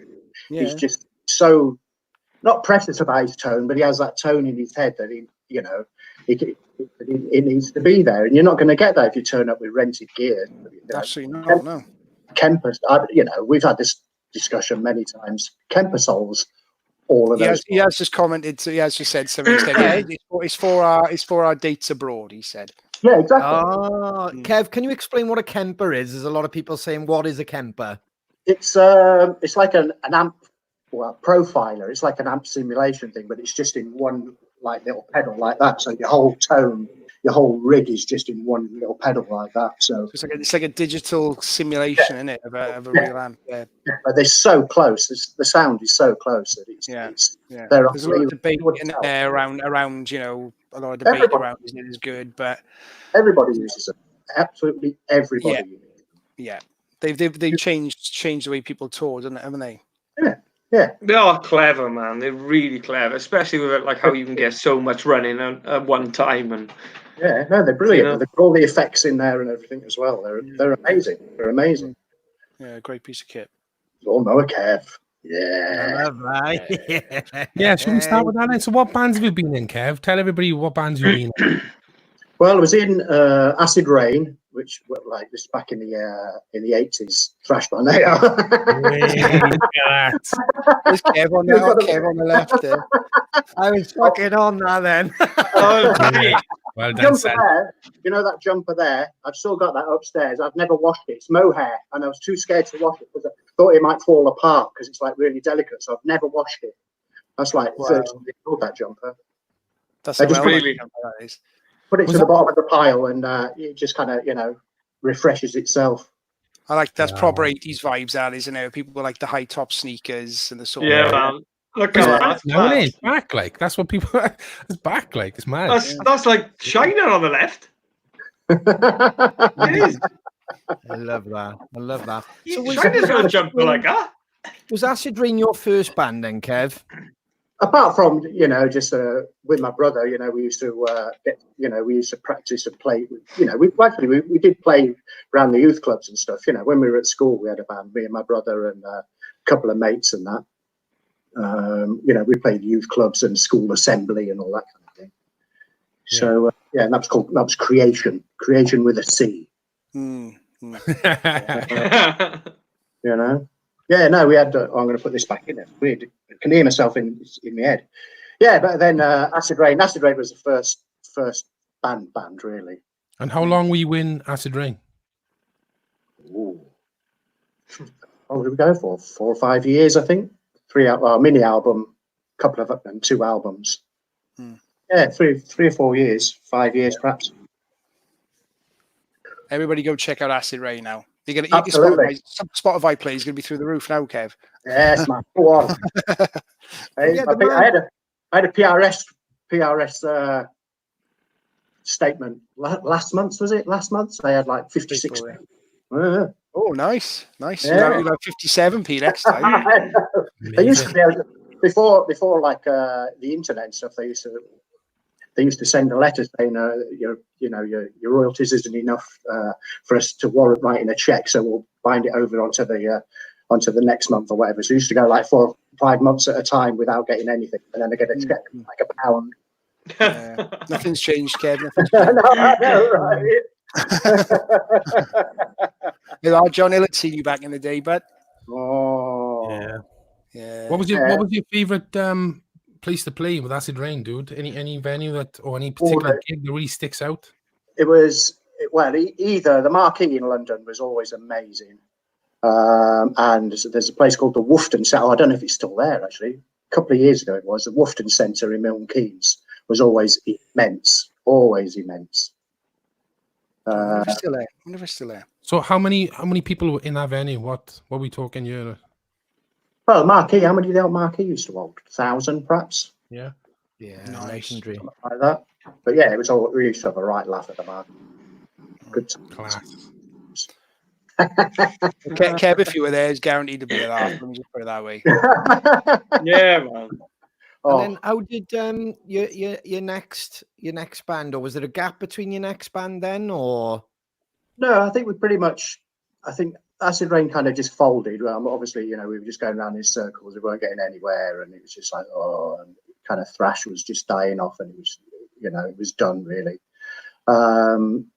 And then because I knew all the Lawnmower Deth boys anyway, because we, they used to play with us. We were all friends, part of the scene. Yes, look at that earache. See, earache. Dude, that's an amazing photo. That's banging. I just want to say that. That's an amazing photo. Whoever took that photo. I can't remember his name. I think he used to like be photographer for one of the magazines. So that was his actual taxi. Was We it? have to look. We have to look at it, man. That's an amazing photo. So Yeah. cool. Like, Earache, have Earache done that for you? The old 8x10s? No, no. he wouldn't even get us a fare for a taxi. No, let's not go down that road. It don't work like that anymore, though, does it? We had an Indian once. Yeah, you have an EPK now, don't you? You know, Yeah, that's right. that's how it works now. It's not like that anymore. Yeah. Well, we had a song called "Somebody Call Me a Taxi," so it kind of tied in quite well. That's an amazing photo. So, but yeah, there's just a lawnmower that they were going to just about to kick out their guitar player because I don't know what was going on, and they asked me, and I was like, "Hey, but yeah, I'm here." And so yeah, did lawnmower for a few years, which was a good time as well. Which was just silliness always. Yeah, just good laugh, I bet. And how long were you with him for, dude? Oh, it was a couple of albums, like maybe 3 years. Couple of years, 2 or 3 years, I think. And then it just kind of, I got into roadieing and stuff, and that just I was away so often it wasn't viable. So, I just kept on letting them down. So I was like, boys, Yeah. So what sort of led you into the roadieing and teching, dude? It was, well, so after, let me think. So I was just sat around, because Lawnmower, we never did a lot. It wasn't like a full-time band. It was, it was like a weekend thing, really. Everybody was working apart from me. So I'm sat home just playing Mega Drive, bored. And my brother's a drum tech. My brother's a drum tech, so he was always away. And then he came in one day and he was like, "Oh, Gene, like Big Gene Hoagland, who plays when we was in Acid Rain, we supported Nuclear Assault and Dark Angel were on the bill, and so we became really good friends with Gene, who was the drummer from Dark Angel. Kept in touch, and then so I sat at home doing nothing. Gene's joined a band called Deth, who were looking for a guitar tech. So Gene called up my brother and was like, "What's your brother doing? Does he want to, come out and look after guitars?" And I was like, "Yeah, I'm in." And that's how it started. It was just, it was like who, what, not what, not what, really. I mean, obviously, I played guitar and I knew guitar, but I mean, I was like, well, yeah, go on then. I can set amps up and stuff. And that was the first tour. I was like in Europe with Deth and Cannibal Corpse were on the bill. Was that the tour that you said all you had was a little tool belt with screwdrivers and that was it? Yeah, I had a bum bag full of screwdrivers and a tuner. That's brilliant.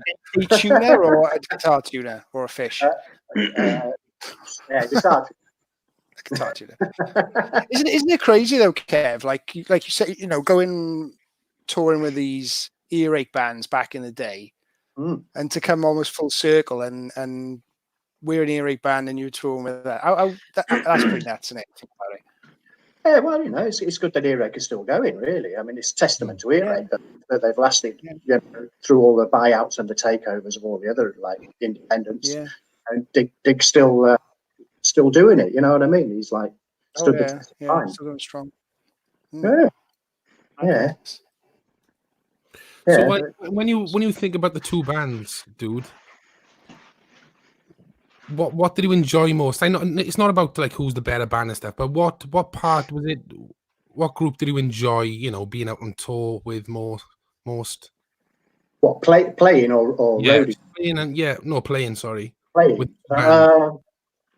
I think Lawnmower. I think it was a lot less pressure with Acid Rain. We was trying to make it. We wanted to be. We wanted to make it. We wanted to be there. So there's always there was always a lot of pressure. I always put a lot of pressure on myself, and just stressed, really. You know what I mean? We'd do a gig, and we'd know it'd be reviewed by, I don't know, whoever, Sounds or Melody Maker. So then, whenever Melody Maker came out Wednesday or whatever, I'd be like, straight down, to read, I hope it's a good review. I hope it's a good review. Yeah. Like really kind of stressed, with bad press. So that always kind of, wore me out really. Whereas Lawnmower, we really did, yes. Yeah, man. See, now that's a Les Paul Jr. Is that Les Paul Jr., Kev? No, it's Gordon Smith. Oh, they're lovely guitars there, aren't they? Yeah, they're all handmade. They're only made to order. So you go into a shop that's got dealings with them and say, can I have that's a GS1? Can I have a GS1 with whatever spec you want? You can have it left-handed and you can have push-pull, coil taps and all. It does look a little bit like a Junior, though, doesn't it? A little bit like that's all. But that's we were supporting. That's with Lawnmower Deth, but we were supporting Deth. So, so I was the other day, Kev, actually, weirdly. So the boys came along with all the gear and my guitar and everything, and then we supported them, and then I had to, they went off, took my guitar, took all their gear off, and then I had to get ready to do the Deth show. Wow. Mental. But yeah, that was at the Astoria in London. That. Oh God! Amazing. Rest in peace. Rest in peace. Yeah, rest in peace. Didn't something similar happen to you a couple of years ago in Download where you were working it with Bullet and That's right. You had to run over? Yeah. I only just made it. I took through the crowd. It was insane. I was so worn out. Oh, yeah, it was a great set. Yeah, I've got to go. I've got work to do now. Wow. That's brilliant, man. Yeah, a couple of times. So who have you teched with, Kev? Tell the people who you've teched with. Oh, With these big names. Oof, here we go. Do you want the big name? Shall I start with the big hitters and work my way down, or Go on, Andy. Yeah, we'll be last then if you're working Hang down on. the bottom. What if we start? What if we start with this, Kev? A minute. go on then? Oh, Maiden. See, There's a hint. There's me in the Eddie suit. I've got the Eddie suit on. That's me underneath there. That's Just brilliant. trying it on. That's how big it is. Wow. I love the way you give him the two fingers as I well. know. Right.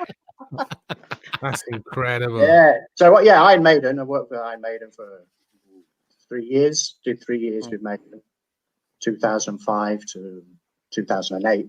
Yeah. Wow. So you've done some mileage here with them. Jesus. Yeah. We went around the world a couple of times. Any standout sort of stories or anything like that? Been on the road with them? With Maiden. Oh, Look at that. Look at that. Wow. Oh, it's like standing. It's like one of those, the proud dad standing next to his car. That's what I was going. That's when you know you've made it, when you've got a fucking tank on stage, isn't it? Like, Jesus Christ, like, look at that. Well, there's a story then. So in front of the beside the drum kit, we used to bring on these. They were like tank tracks. They look like tank tracks. It was like this revolving thing, and they go round and round and round. It made it look like the tank was moving. Yeah. And one night, Adrian got his lead, because they're all on leads. They're all on leads still. Wow. They're still. Yeah, it's a tone thing. It's a tone. And Adrian managed to get his caught in this thing, and it's pulling it back and back and back. His lead's getting short. I think he's like moonwalking up towards the back, trying to style it out. Like got caught in. It's like, oh no. I think they just cut it or undid it and had to get the spare lead out and go. Yeah. That's mad. They're still on leads. Yeah. In my mind, Alex. But like you said, if it's a tone thing, then big long, like 30 meters long. They won't be on the campers then, will they? No. All their gear. I mean, I don't know what they're using now, but it was like all just stuff that they've used forever and ever and ever, like Marshall JMP1s and just all old Marshall. I think they're actually on ears now. I think because they weren't on ears, it's all monitors as well. But I think they got them on ears now. I think they're all on ears, because they were loud. They were so loud. Like Steve Harris's bass, just raging. That's the way. Absolutely, just blaring. Oh, hey, there's the Kempers. Look at that. In the office. Yeah, so I know. That's my fly rig with the Kooks. See. Yes. But we've got it. I've got that all down now. We've got rid of all those pedals because we've started using all the effects in the Kemper. We've replicated everything. So I just fly with two Kempers now in his guitars. Wow. That's the way to do it. You know what I mean? Before you tell us any of the other bands, what's going on in this photo by you now, Kev? Well, now then, that was where were we? That was Norfolk. That was the Norva in Norfolk, Virginia. Halloween night. So it's after the show, big party though, because the dressing room area, it's only a small. The stage is tiny there. It's a lovely club. People are lovely, but the stage is tiny. But the upstairs, the dressing rooms are lush. There's like proper sofas. There's sauna. There's a big hot tub, which I probably wouldn't advise anybody go in because I think it seems an action. If you know what I mean. you know what I mean? I think there's jellyfish in the plug. You know what I mean? I see what you're saying. But the rooms upstairs is like they got the old video games that are just free, so you can just play, Dragon, all that kind of thing. And so we had a big party up there like, after the show, and I was DJing. I was like, I always DJ'd and the after show parties to keep yourself out of trouble, really. Kev on the wheels of steel, is he? Yeah, shabby shit house. DJ shabby shit house. And that was a Halloween outfit for the night. So, that's amazing. But I've got it. If you see, I've got it on back front. I've got the zip on the front just so I could go for a wee. Because those suits are impossible if you wear them the right way around. You can't go for a wee.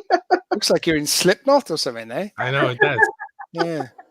I got a bit of the Clockwork Orange like bowler hat on as well. Yeah. When I asked you for some pictures, and that was one of the first ones that came up, I absolutely shit my pants. Like, yeah, that's a good point because Ronnie does not like clowns. He does not like them. I completely freak out. But there was a few more which I'm going to show in a bit, which kind of took away the shit in my pants again, like, you know. So are you immune now? You're immune to it now. I'm immune to it now. Before I do, and Kev's gone and done something absolutely tremendous for everybody who's watching this. He wants to give away a few competitions tonight as well while we're chatting to Kev. So this is probably a perfect segue. If I bring up that image, do you want to ask? Oof, good God. Do you want to ask a question relating to this, boys? Yes. Me. Yes. Go on, Kev. What is the proper name for the fear of clowns? Like, if you've got a phobia, what's that called? Clown phobia. One you should know this. Yeah. I don't know. Probably really bad. I don't know what the prizes are. What prizes are you giving over that question? Am I going to pick up the first winner, first person to answer? Am I? Yeah. Do you know what the answer is, Dave? When I see it, I'll know. Yeah, I know. It is one of those though, because it's Pyromania, in it. Oh, I can see someone's already got it. Okay, and the winner will get. There we are. Look at that. That's the first prize. So that's a Stereophonics program from the last tour that I did. It's got my name in the back as well. I know, right? Isn't it? In the program, and then at the top there, that's a Washburn and Framus guitars. That's like a presentation box with some pens in, which cool. I can't even remember where I got that from. It was just I went up the loft to look for some stuff, and that was there. I was like, "Oh, that'd be nice." Awesome. And then at the bottom there, that's just a little CD insert for my Valentine, Waking the Demon, and it's got a couple of the boys have signed it because I've got a whole stack of those. I think I just. Oh, there we are. That's amazing. Yeah. Kev's been robbing the old merch, is he? Well, Talking out now, Kev. You'll have CROWS prizes from the last tour now. You watch. No, I know. This guitar. That's where it went. I know. I wonder where that went. The piano surround.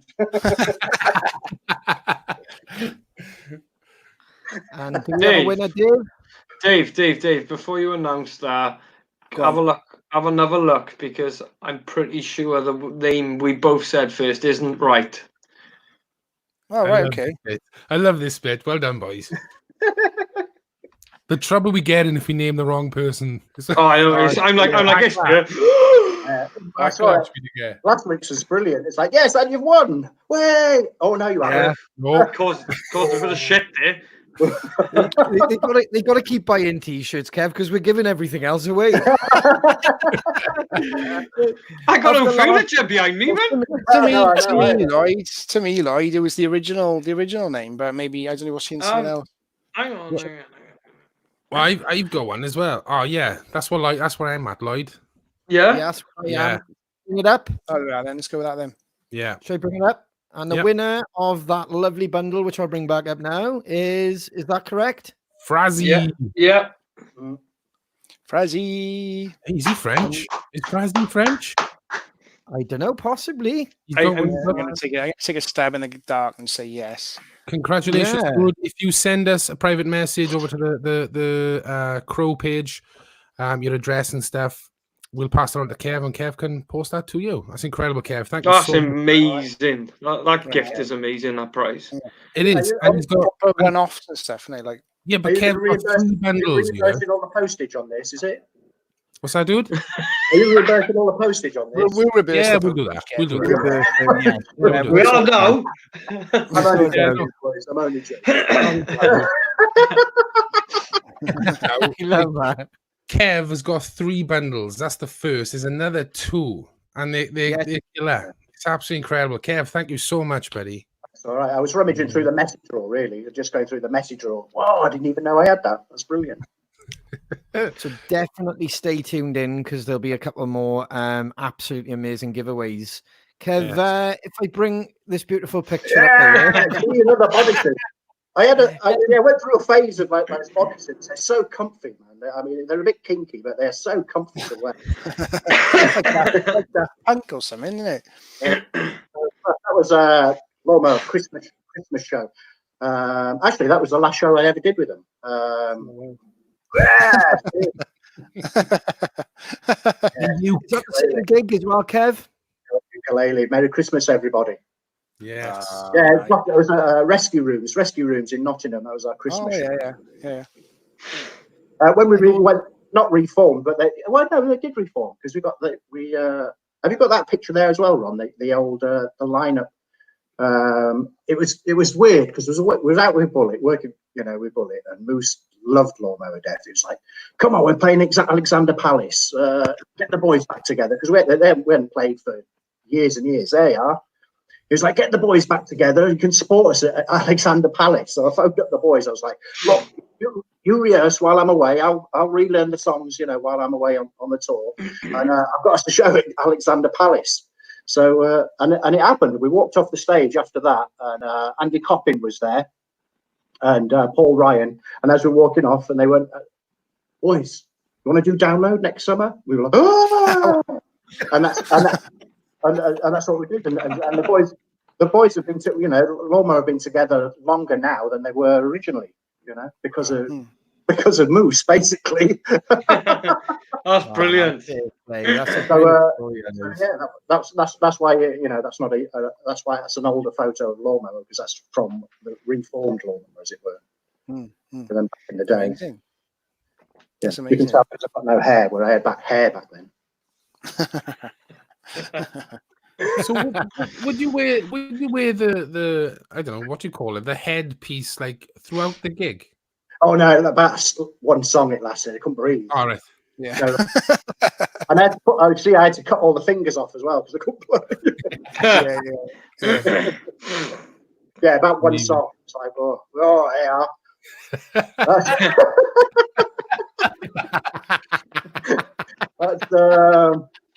I don't know where that's is. incredible. I like that. in that photo. Yeah. He was putting the light in rig, and he's like, what's the Pontins in North Wales? There's like a Pontins, isn't there? Not in. Puffwelly.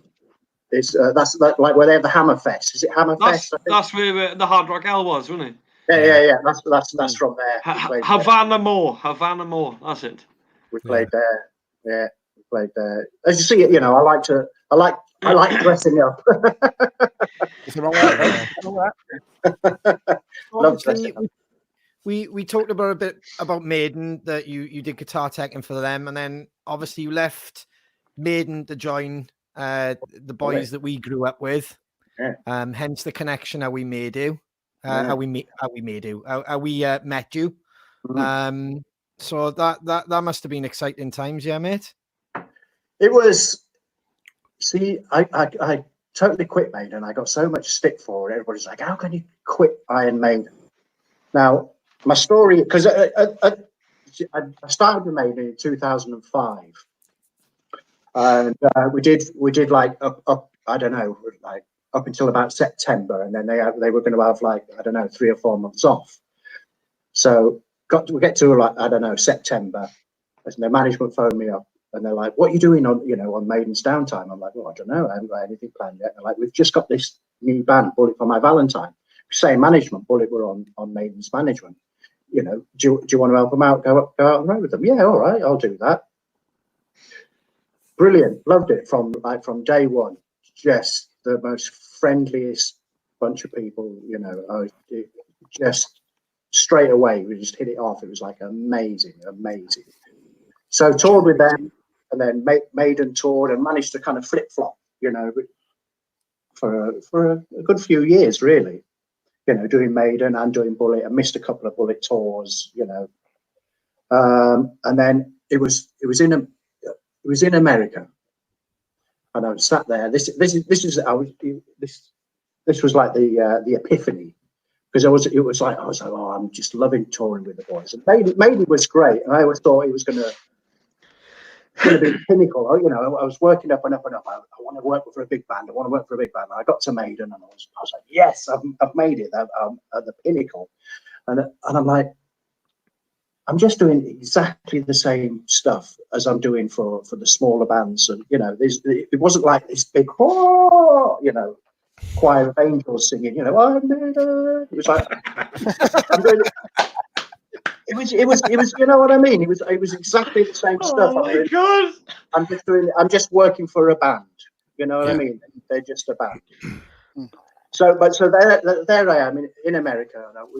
We finished. We packed up for the night. And I'm sat on the bus, and God bless all the Maiden crew are lovely. They're great, but they're a lot older. They're my age, but they're a lot older than Bullet are.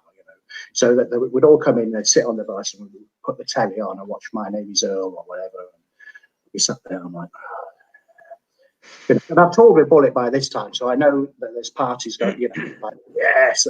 And look out the curtain. Their bus is next door, and it's bouncing up and down like this, and there's lights flashing on, and I'm like, I should be out there. I should be. So that was the epiphany. So it came to the crunch, the next tour, where it was like the boys were going to be solid and Maiden were going to be solid. I had to make a choice really, and I chose Bullet purely for the fact of the party. I was like, I'm not going to see rock and roll, with Iron Maiden. I'm going, there exactly. There you go. Exactly. That's just one night. That's just one party. That is.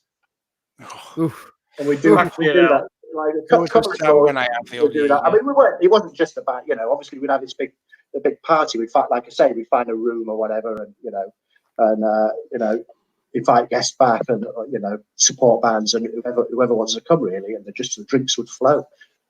DJing. I had my own PA. I had my own little PA. There it is. Look, my own backdrop. My own little backdrop. Was that Kev? Was that the PV reflex? Yes, yeah, the PV. Live in Gothenburg. I love how he's got little penises and all the balloons. Leave all knickers at the door. That's blokes as well. Yeah, absolutely. Let's have it. Oh, Kev, man. Fucking have it. You can't turn that down. I couldn't turn that.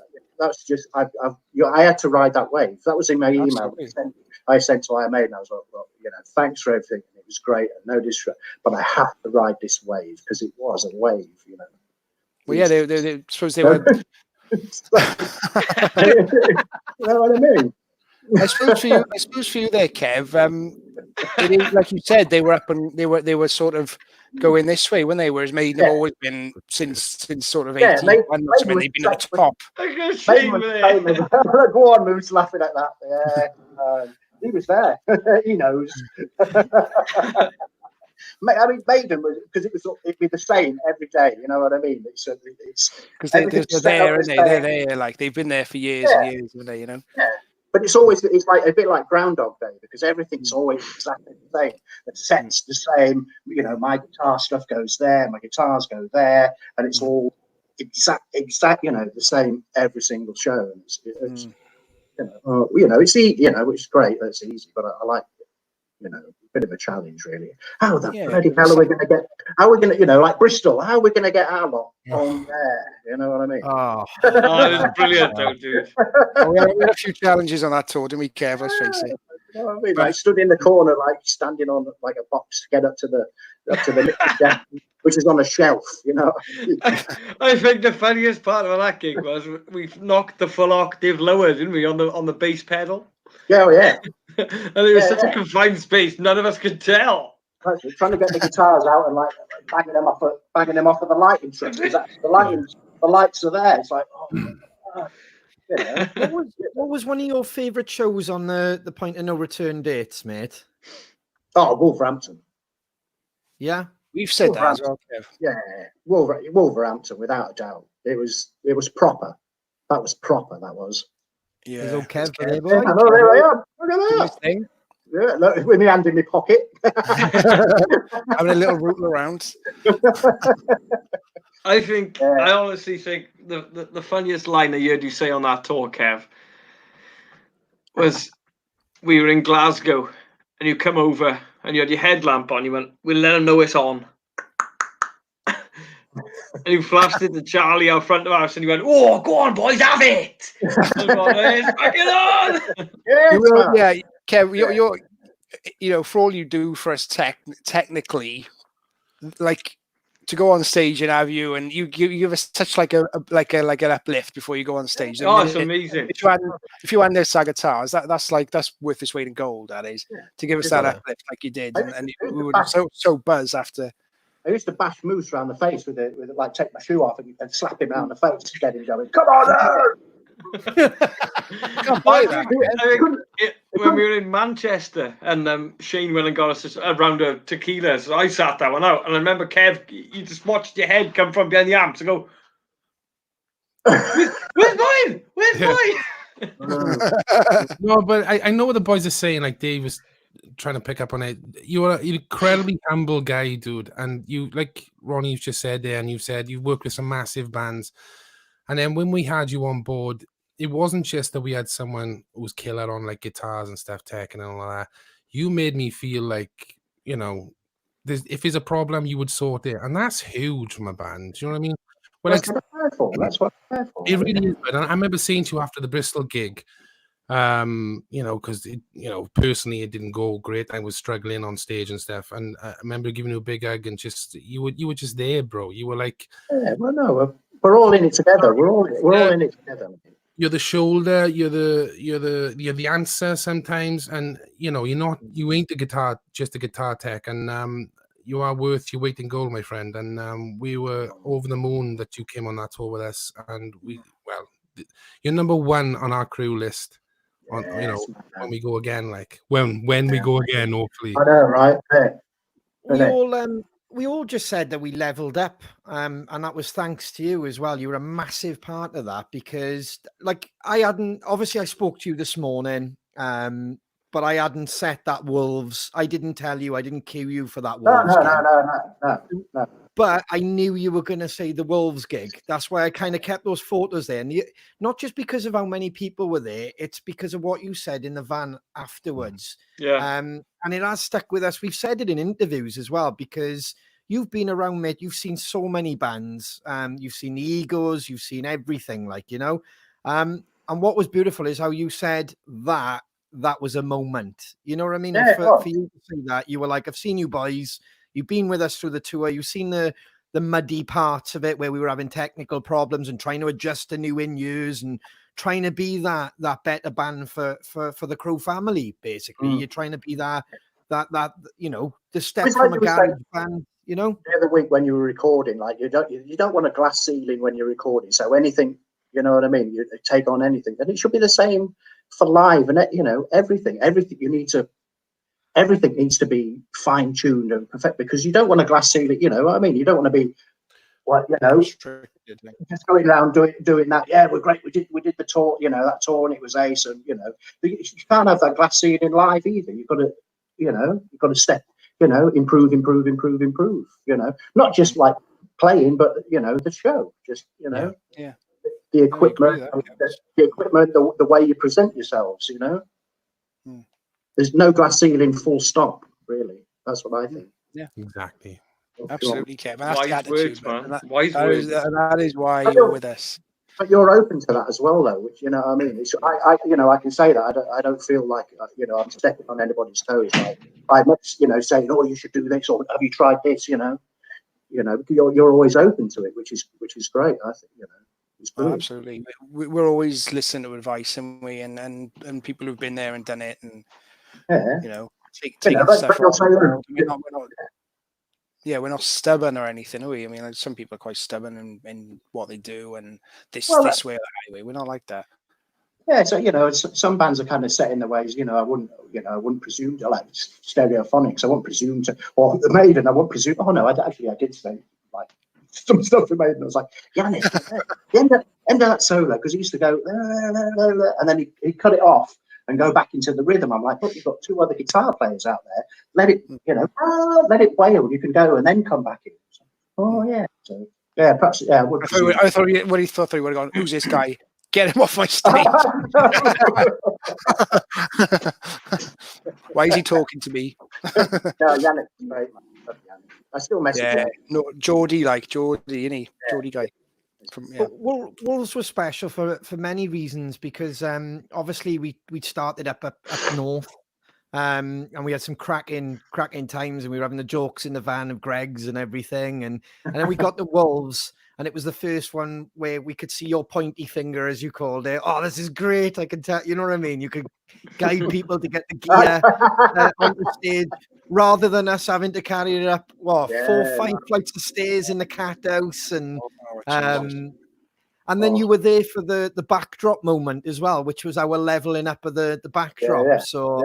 You know, it was just one of those, wasn't it? It was a first for everything, that gig, like, you know. It was really good because you were like, because it was just slightly bigger as well. So you became bigger. You know what I mean? It's like all you know, you play, you do your own thing. You don't do anything that's not you, but you present yourself bigger. You know what I mean? If you're going to clap your hands, so that you don't, you know, in a club with you clap your hands, but like a big show like that, you clap your hands. You know what I mean? You like everything's exaggerated. You do what you normally do, so you're not out of your comfort zone, but you just make it more exaggerated. And Wolves afforded you, you know, the chance to do that, and you did naturally. You know what I mean? Like it was brilliant to see.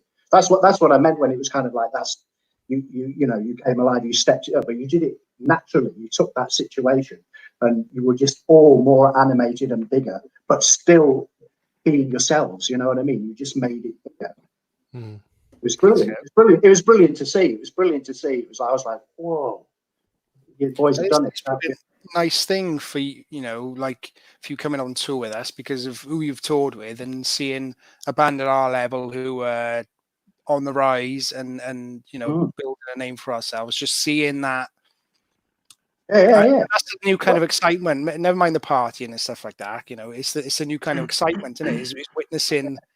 But I mean, I've watched you. I mean, you know, I used to walk in the shop. You know, where Ronnie's there, and I'm like, mate, like, you know, before Point of No Return, like even, you know, before Murder and the Motive, really, and like my feed's just full of those damn CROWS.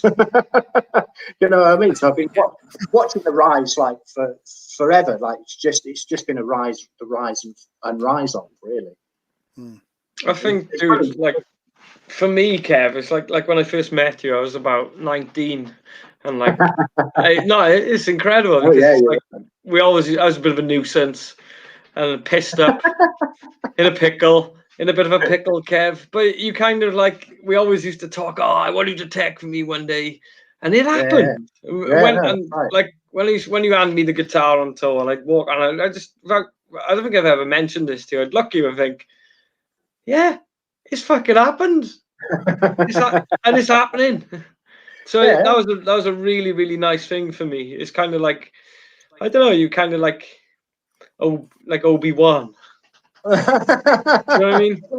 I jokingly, I said it to Kev and I even said it to Mole as well, because you know this, because I even said to Mole, because I met them back in the day with the Bullet Boys, and I remember looking at the crack and how they were.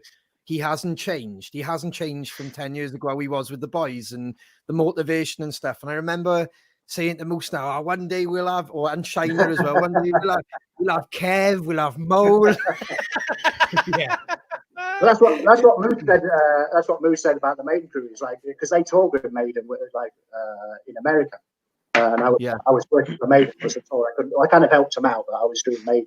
So, well, yeah, that was the tour that I had the epiphany. You know, where I watched on the bus bouncing and stuff. But I forgot my train of thought. What was I talking about? What were we on about? Mole and you, and how you haven't changed. No, it's gone. It's gone. This is why I love you, Pat. But every place we went to with Kev, not just the Point No Return album, when we did Monster Magnet and stuff, there's like people, the crew know Kev, like everybody knows Kev. And when they meet him, it's not just like a handshake, it's like Kev. It's like, dude, you're so well, you're so loved in the industry, bud. And that just a credit to your personality and obviously your craft and how you take things seriously. But at the same time, as I said, off the stage, you are this morale booster. You are this 100%. talking crap and shit person. Do you know what I mean? Because that's that's what humans need. You know, amazing energy to be around, dude. Yeah, it takes your mind off the job, so you relax as a human being. So then, when you actually in your job role, you're ready to go. And it's like, I don't think you understand, or you take credit sometimes, just how you can switch on and off. Professional and then mate. Do you know what I mean? It's very rare people can do that. It's a tightrope. It is a tightrope, and I sometimes stray the wrong side of it. Really, you know.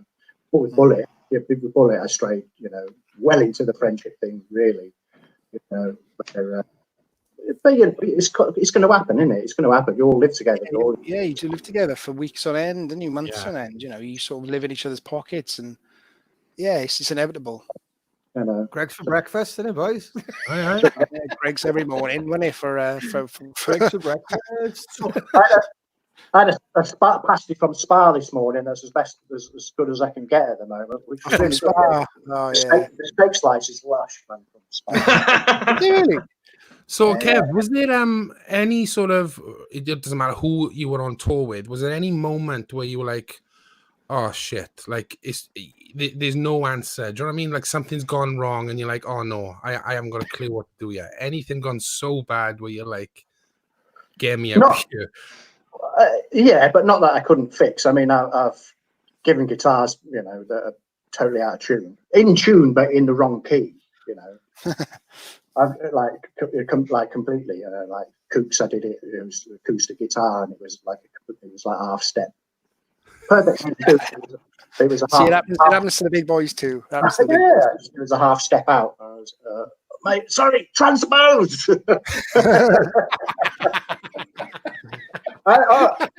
And he did. Fair play to him. He was amazing. He did it. Wow, fair play. You know, but it was all right. I was like, sorry, mate. What can you do? You just have to apologise. Quick questions just bipped in here. Pam Davies asked where you're originally from, Kev. The accent's I was born in Kent, brought up in Yorkshire. All my family are from like the London and Kent area. I was brought up in Yorkshire and I live in Wales. There we are. Ended up in the best place in the world. Oh, absolutely. Yeah. Can't argue about that. Mad connections with Wales, like all through my life. It's quite weird. So how long have you been with the Kooks? I've been with the Kooks. What year are we now? 3 years, 4 years. Yeah. Is there any sort of like, obviously, like the worlds apart from like Bullet and Iron Maiden? Is there any sort of difference at all, or is it just it's a job? Is the guitars the same? You still gotta. The job side of it, I think, is exactly the same. A little bit different. It's a lot more, you know. It's a lot more. It's more textured, like I do Hughes, like the main guitar guys. and he plays a lot more textures. It's not just riffing, so there's a lot of effects going on, so it's kind of, so it's different in that way. But the live shows, it's same. You load in, in the morning, set the gear up, fix everything that's broken, make sure the beers are cold, and the show. But the other side, the downtime, traveling with them, and they're all really nice guys, but they're not metalheads, at all. Right. So, or a lot of my conversation or my references just go over the head. They have no idea what I'm talking about half the time. What are their sort of? I know that feeling, Kev. What is their vibe then? And obviously they I'm thinking like Bob Dylan and all that kind of stuff. I think they're probably. I don't really know what they're into. They don't know metal very well, very much.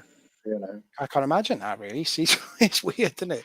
Oh yeah, it's a different. But they're just from a completely different background. Yeah. So it's quite interesting. It is interesting because it broadens me. Absolutely, yeah, absolutely. What's that you're listening to? Oh, check that out. Yeah. Some mad jazz shit going on. Oh. That's what I loved about you. You totally took my head out of the rock world. You like sent over stuff to me, didn't you? Like MP3s and stuff, and like listen to this. Jerry Lee Lewis live in Hamburg. Yes. Whoa. And I had a moment in the van with you. I was just like, this is incredible. This is exactly what I needed right now to pick me up. It was just something different. It was amazing. Yeah. What was it? The Pete Johnson as well, wasn't it? The piano player. Yeah. Incredible. Live. Amazing. Yeah. No, I love that. I love finding new stuff. Just amazing. It does make the day. That's rare as well, isn't it? Like when you get a bit older, you sort of like set in your ways, and you start, you stop looking for new stuff so much, don't you? But like go backwards. I always go backwards. It's like whatever you were last into, then go, what influenced him. And then just keep going. And then check that out, and you just end up. You always end up back to the blues or always back to Elvis, like. It'll be true. Yeah. But it's a good journey to get there because it's so. There's so much music that you don't even know about that's been around forever. Oh, of course. When you think you've come to the end, I've come to the end of music. I've completed music. There's so much. It's amazing. Yeah, again, that's that enthusiasm for it, isn't it? Do you know what I mean? That's well, that's it. Kev, infectious. Kev Infectious. Yeah, Kev is infectious. He's passionate. He sent over this lockdown now. He sent over some riffs that he's doing. Have a listen to that. See if you can do that. From like nice jazz chords and stuff and all that. Really, yeah. I'm there in the house trying to work them out. Then I'm like, I'm trying to work them out. Love it. Passing chords, man. That's what. Yeah. Passing chords. Amazing. Should we do another competition? Yeah. Yes. Go on. Yes. Let's do it. Bit of Kestrel, is it, Kev? Okay, so Tetley's. Tetley's. Oh, nice. So we look at that. Oh, that is incredible. The vinyl's a bit bent because it was like under a load of stuff, so the cover's a little bit bent. It's brand new. It's still got the shrink wrap on it and everything. It is brand new, but the cover's a bit bent. So it doesn't matter, does it? Gives it character. It's free. You know what I mean? And some sweatbands and another signed CD sleeve. I got loads of those. Amazing. We'll be giving them out for the next sort of 6 months. I know, yeah. I don't know. We'll see. Kev's just trying to empty his attic, like. What he's gonna see me chipping him in. That's brilliant.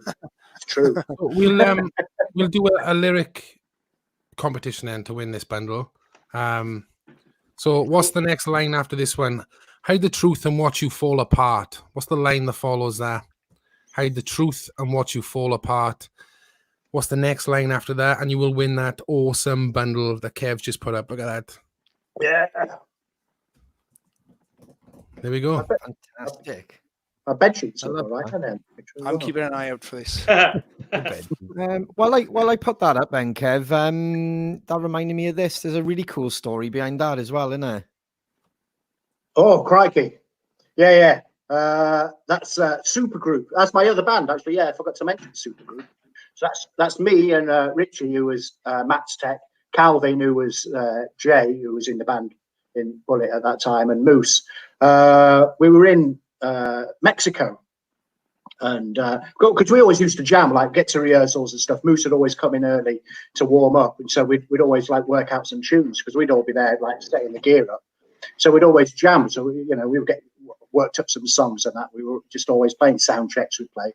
So we get to Mexico City, I think it is there, and the support band didn't turn up. The singer was ill or somebody was ill, and we just jumped at the chance. We'll do it. We'll fill in. So we played. We did. What did we do? Breaking the Law, obviously. As you do. Whiplash. Trooper Iron Maiden, was it? And Trooper Iron Maiden. Yeah. Nice. Yeah, 3 songs, and they went mental. They were all shouting on it. Supergroup. Ah, that is class. They went amazing. Look, it's like it was That's nice, man. fucking awesome, man. That's amazing. Plus, shirt off, and after the first song, shirt off. Yeah. Oh, 100%. Yes. for anybody who doesn't know as well, the Richie in the middle is Stone Gods, and he was Justin's replacement for the Darkness for a little bit as well, wasn't he? Right. Yeah. So he won't thank I me for that. He doesn't like. He's very shy about his thing. I don't know why. Well, Yeah. Stone Gods, that album was incredible. When that album they did, that's a brilliant album. That Moose, yes. Supergroup. I can remember having a beer with you all when you just got back from there in O'Neill's, and you were telling me about that.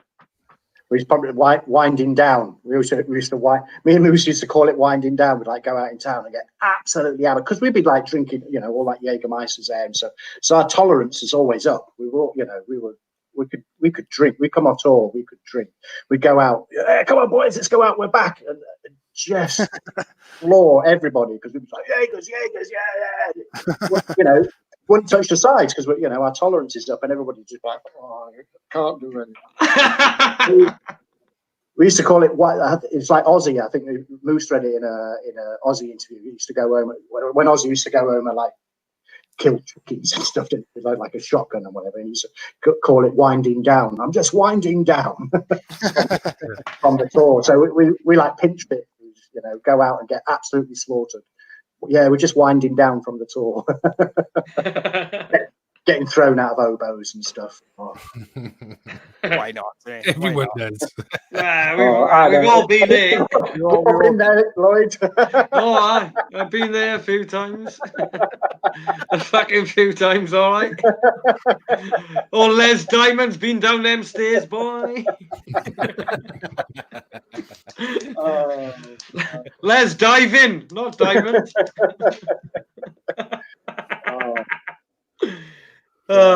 Couple of people are saying here we need a petition to get Stone Gods to do a second album.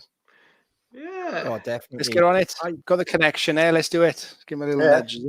I do give Toby's a bass player and Richie. You'll constantly if they'll say they like a CROWS thing, I'll constantly say let's do a gig again. That's the response. Like fair play. I think Richie said go on or go and have him, son, or something like that. We put a post up. And the first thing I replied to him was, let's do a gig again.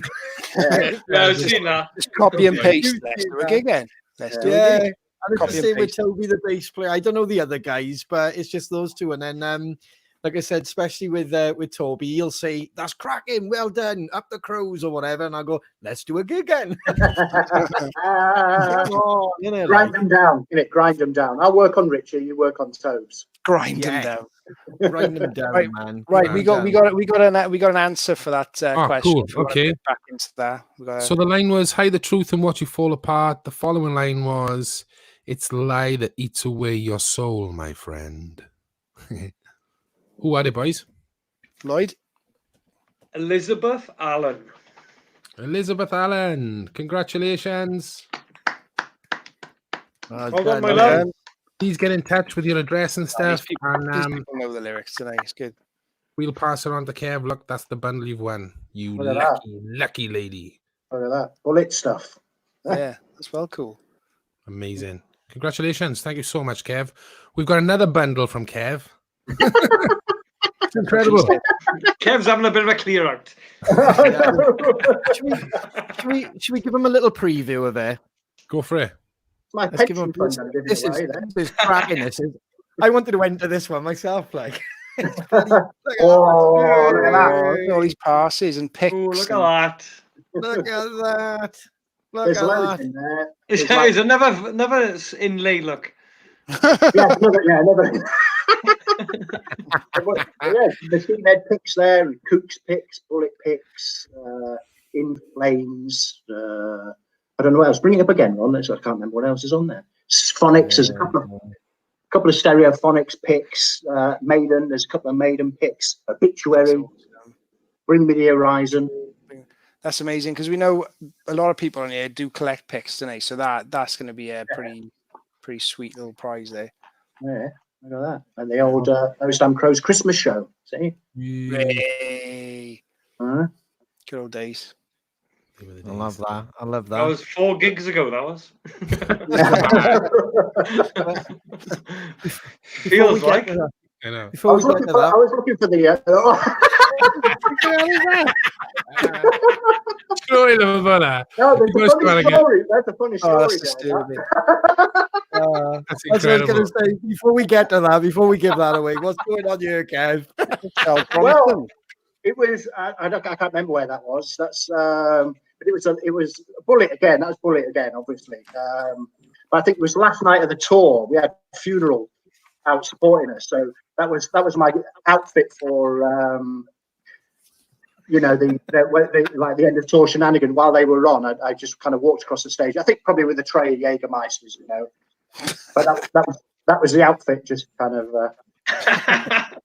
Or maybe I might have been sweeping. I might have been sweeping. Yeah. looking very fit there. And Matt's Mrs. Charlotte, she bought me that outfit. You know, it's like I have people buy, like all the Lawnmower boys. They used to buy me dresses to wear on stage and that. It's like people buy me. So they go on, yeah. You like dressing up? Hey, there's an outfit. So Charlotte bought me that. Brilliant. Somebody I think that was in That was in Hamburg. That was in Hamburg. I remember now. Like one of the, and I wore that during the show, packing away at the end. And one of the crowd like really took offence to that. Thought didn't like that. Really? Yeah. Had a right old go. Yeah. You know what they say, Kev? See. What's that? That's a marker pen, is it? Yeah. That took forever to come off. That was in. That was in Canada. That was Bullet again. We went out, just bought. You know, I mean, it's boredom really. Isn't it? It's so much downtime. It's like you just got So after a while, just trying to pass it away, like listening to music or reading, just doesn't work. It kind of gets to that point where you lose your head a little bit, and there you go. Yeah, we all went out. We all did the death metal makeup, and we went round. We got into trouble that night as well. Actually. But it took forever to come off. It don't want, it's marker pen. That's sharp. Can you imagine you have to fly the next day? Oh yeah, right. Yeah. Oh yeah. No, that customs with like a cock on your side. You don't look like your passport, mate.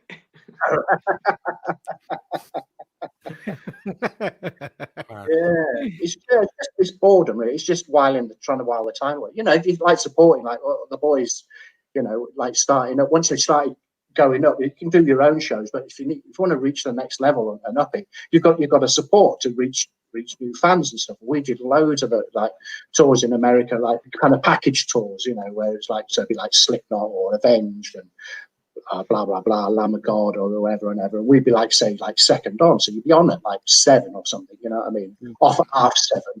You've got the rest of the night. You know what I mean? You do that for 8 weeks. And it's like, well, you got to pass the time somehow. So So yeah, you kind of lose your head a little bit, drink loads, and dress up.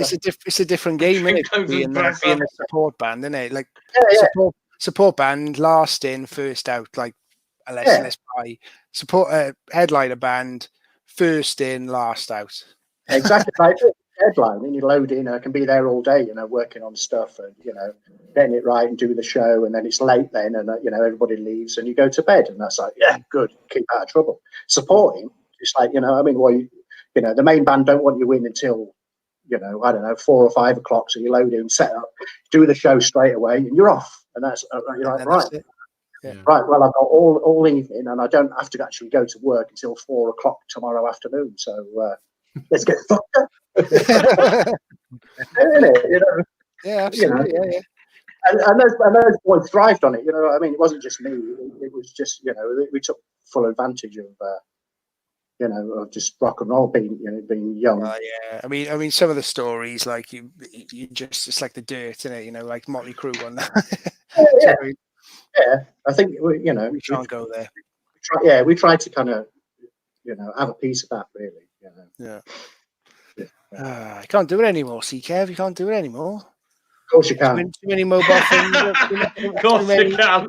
Too many camera phones. I seen your eyes change then, Kev. Of course you can. Wait till next year, Dave. We'll have it. All right then. It's on. Don't fucking all worried. We're normally the ones who's out late, didn't we, Shane? We are, but yeah. Yeah, you broke me New Year's Day. That New Year's Day session. Oh, yes. Oh, boys. Well, you say that, Kev. I turn up at your house and his Jägermeister and a mince pie, and then he goes, "Should we have another one?" I was thinking, what, mince pie? No, Jaeger. Me, you and Pickens drank a bottle of Jaeger before we left the house.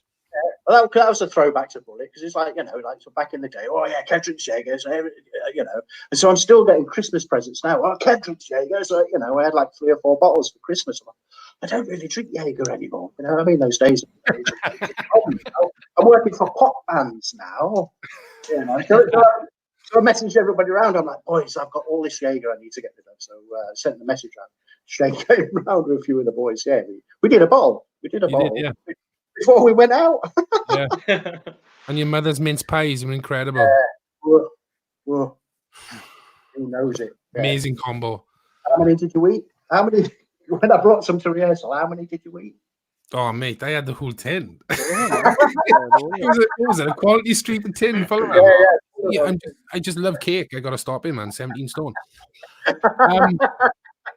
Should we do the competition for this quiz? Love it. Cool. Amazing. So what's another lyric? Look at that. For that bundle. The bed sheets say the bed sheets are not in it. No. So are we going to get a jingle on this one again now, or if you want to, but come on. I've had a bottle of wine now. I loved it. I did, mate. I love it. I've had a bottle of wine now. Let's hear the jingle again. This is the last giveaway tonight, is it? Is this the last giveaway? It is. There we go. So it's got to be a special one. Go on then, Shane. Hang on, I got to get the words up. That's how drunk I am right now.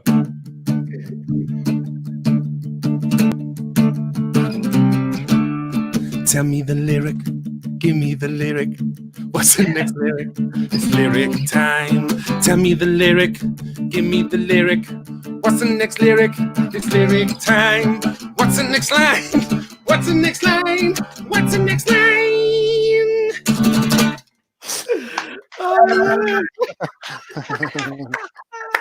I just dropped a bottle of wine. Bottle of wine. Bottle of wine. Smash the bottle of wine.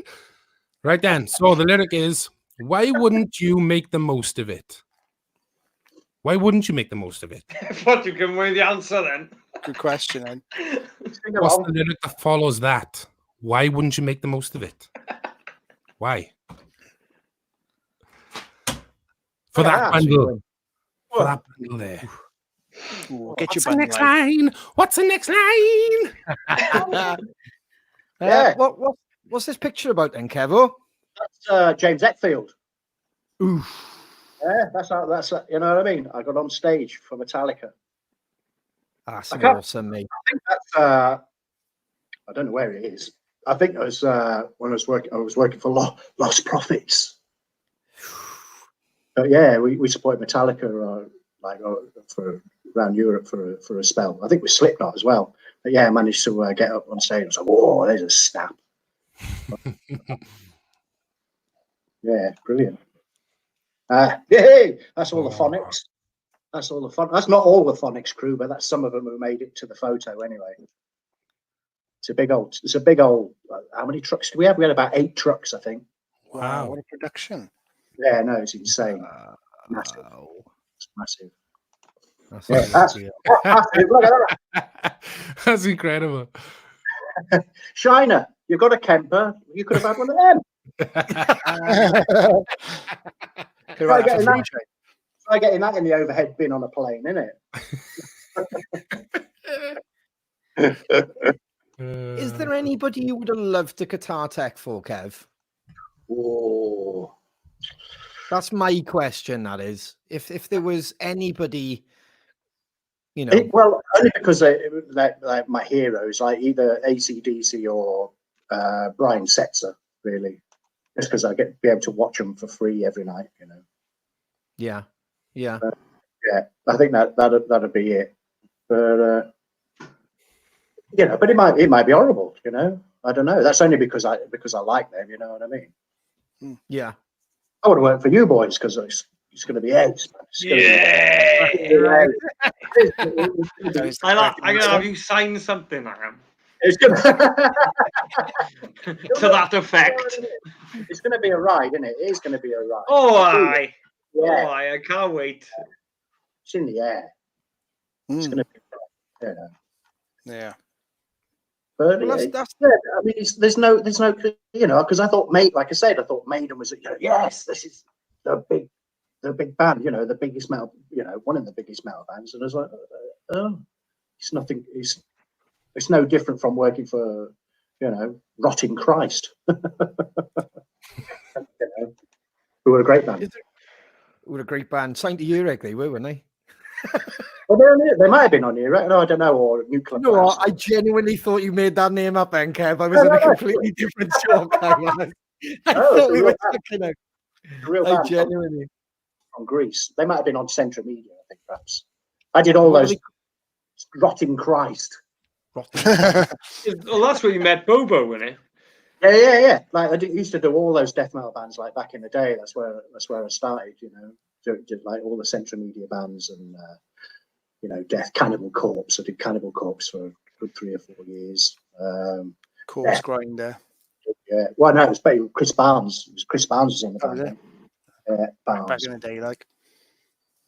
Yeah. I've been trying to listen to a lot of that sort of. Would it be classed as grindcore? All those old earache bands, Carcass or early Carcass. Yeah, I've been trying to like I can listen to Carcass are great. At the Gates are absolutely amazing. They're a bit more of a death sort of band, but I'm really struggling with the ones with the really, really heavy vocals, like the sort of like dog barking, like like Napalm Death. I struggle with, and I struggle with Cannibal Corpse because the lyric is so. No, it is. Do you know what I mean? But the ones with a slightly, the lyric is slightly more. I would say audible. Yeah, audible. Yeah, yeah. Maybe everyone who's into that kind of thing will be like, well, sell out, whatever, you know. But Entombed, I did Entombed. It's kind of like Blue Cheese. I've tried Blue Cheese every year for about 30 years, and I still can't get into it. Like, you know. Oh, there's something wrong with you, mate. Blue Cheese, man. I can't. Anyway, we digress. We got the winner for the competition. What's the next line? Why wouldn't you make the most of it? The following line is: say yes to the things that scare you most. We do. And the winner is Dagmar Allen. Yes, Dagmar. Congratulations, Dagmar. Well done. Well done, Send love. us your address, Well done. lovely, and this fine gentleman here will post that bundle to you. What a bundle! Look at that. You're going to be a Wow. busy boy, Kev, at the post office, isn't you? I Tomorrow. know, right? Isn't it? Get my face mask out, isn't it? Get your crow face mask on.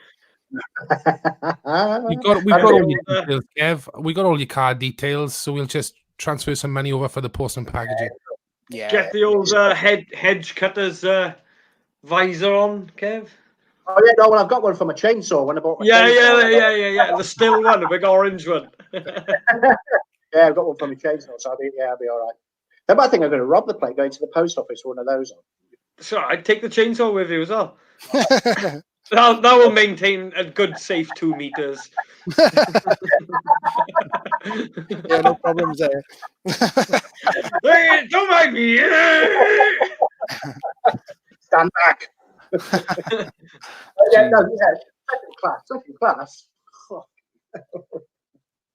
Well done, Any questions for Kev, boys? Any K member there then? I'm looking at some now, trying to look.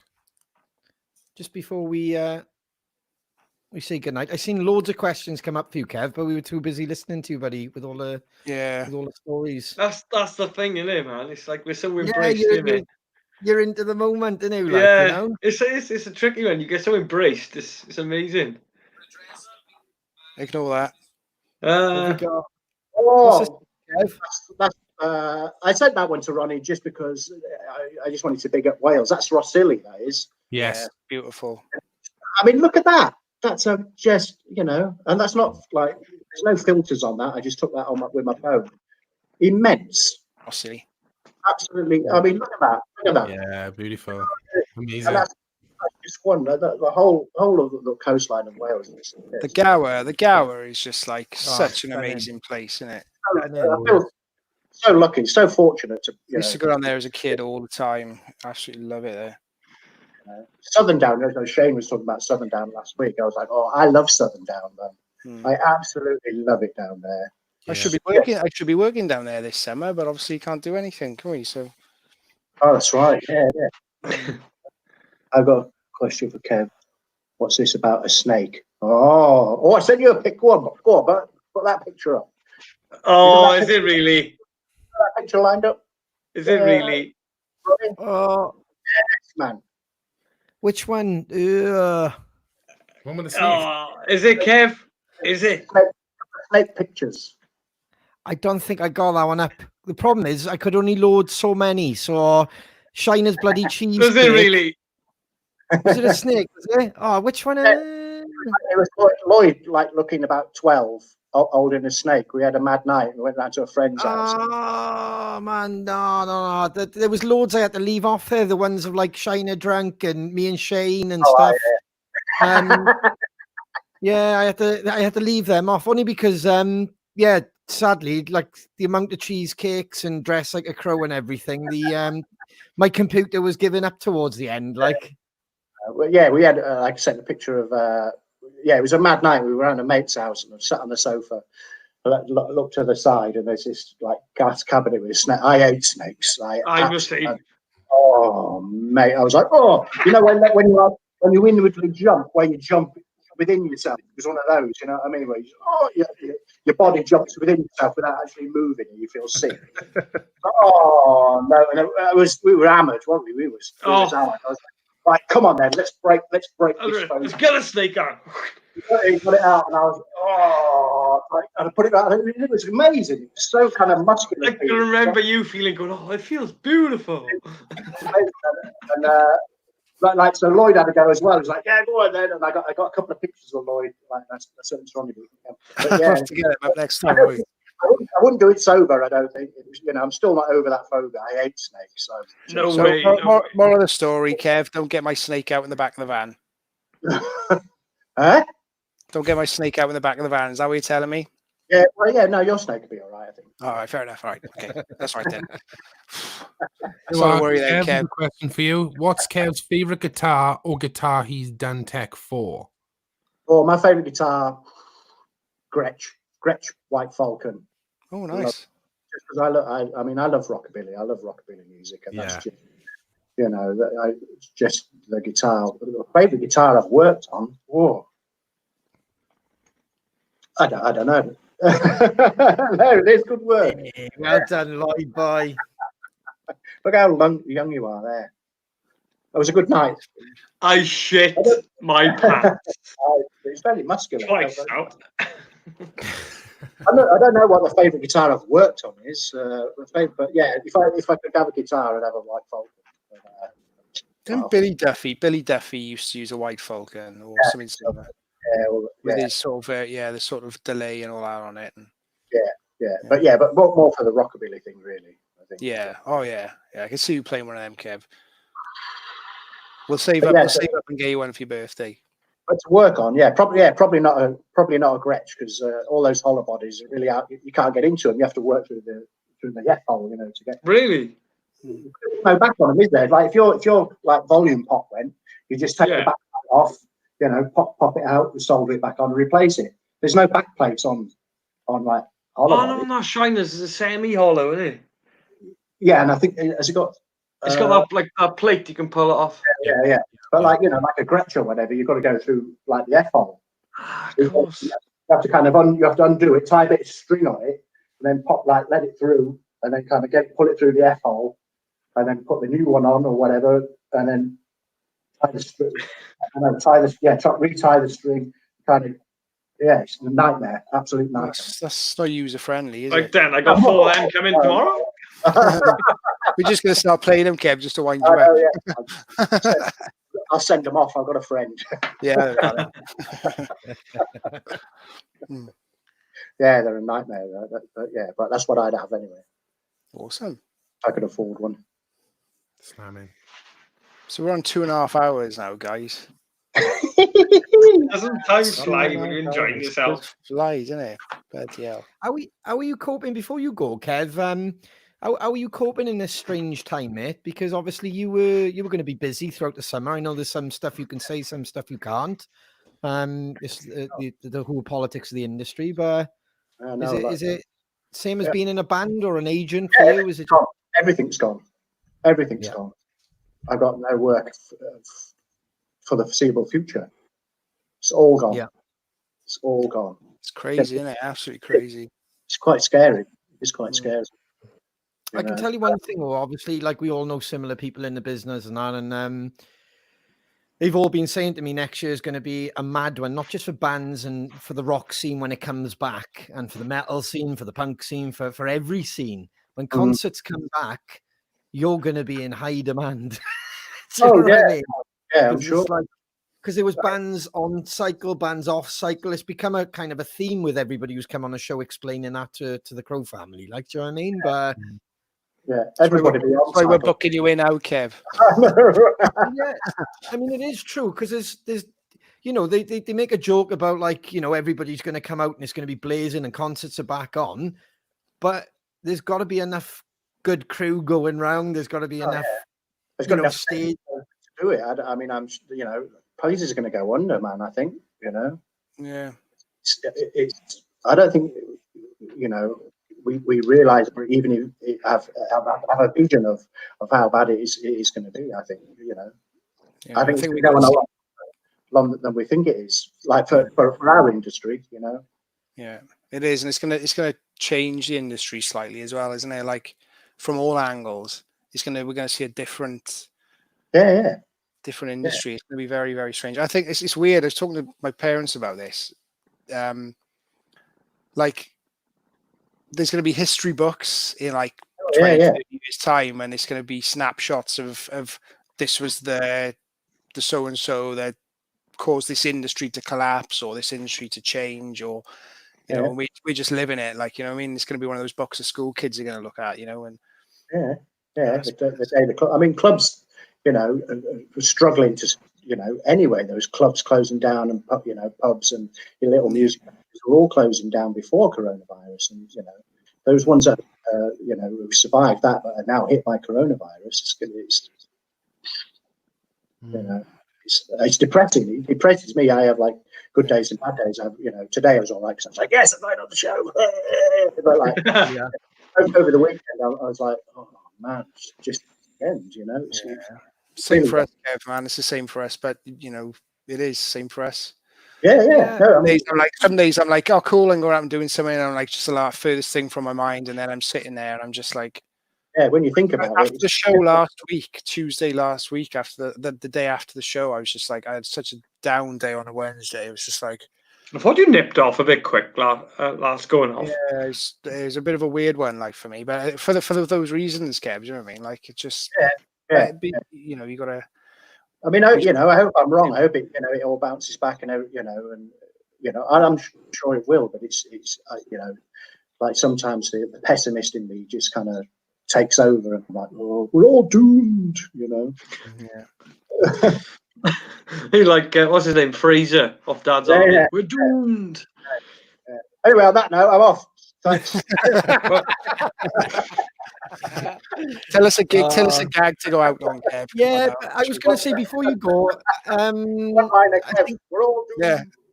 I think Pete put this up, but I don't know how much. Have you got any funny stories, or is there? I know you got hundreds, and there's obviously stuff that stays in the can, and but is there anything you can say to is there one that sticks out that you? I've had Jeff Hanneman headbanging at one of my discos. Amazing. Kev, he's amazing. I didn't expect that. At one of my discos. That's brilliant. What tune was it? What tune was it? Do you remember? I don't remember, but I did play. What was the Judas Priest song they did? I played the Judas Priest. Flipping heck! It was on South of Heaven, wasn't it? Dissident Aggressor. Wasn't it? Dissident Aggressor. Yeah. But I don't think he headbanged. I don't think it was that yet. Probably some pop tune because we used to start with the metal, but then just like put cheesy tunes like people dance to and stuff. Yeah. Probably some horrible hip hop, probably. That's amazing. Jeff Hanneman's a legend, man. Yeah. But no, he wouldn't have been headbanging to hip hop, would he? It must have been something. But yeah, I had him dancing anyway. I had Jeff Hanneman dancing. Awesome. What a story. One of my discos. I love it. Well, maybe we could bring them back, Kev, in the lockdown. Bring back the discos. I know, right? Say that, Kev. We're going to do it. Silent, socially distancing discos. Yeah. No, I'm not joking. Now, I've seen a few people on Facebook, especially DJs who work for like Radio X and that. They've got a backdrop, so you need the Kev backdrop, which we had earlier. I can't find it. But you need a backdrop. So there we are. You need it live in Big End. So it'll be DJ Kev live in Big End, and you should do it on the internet, man. You should just play some tunes, and you know what I mean.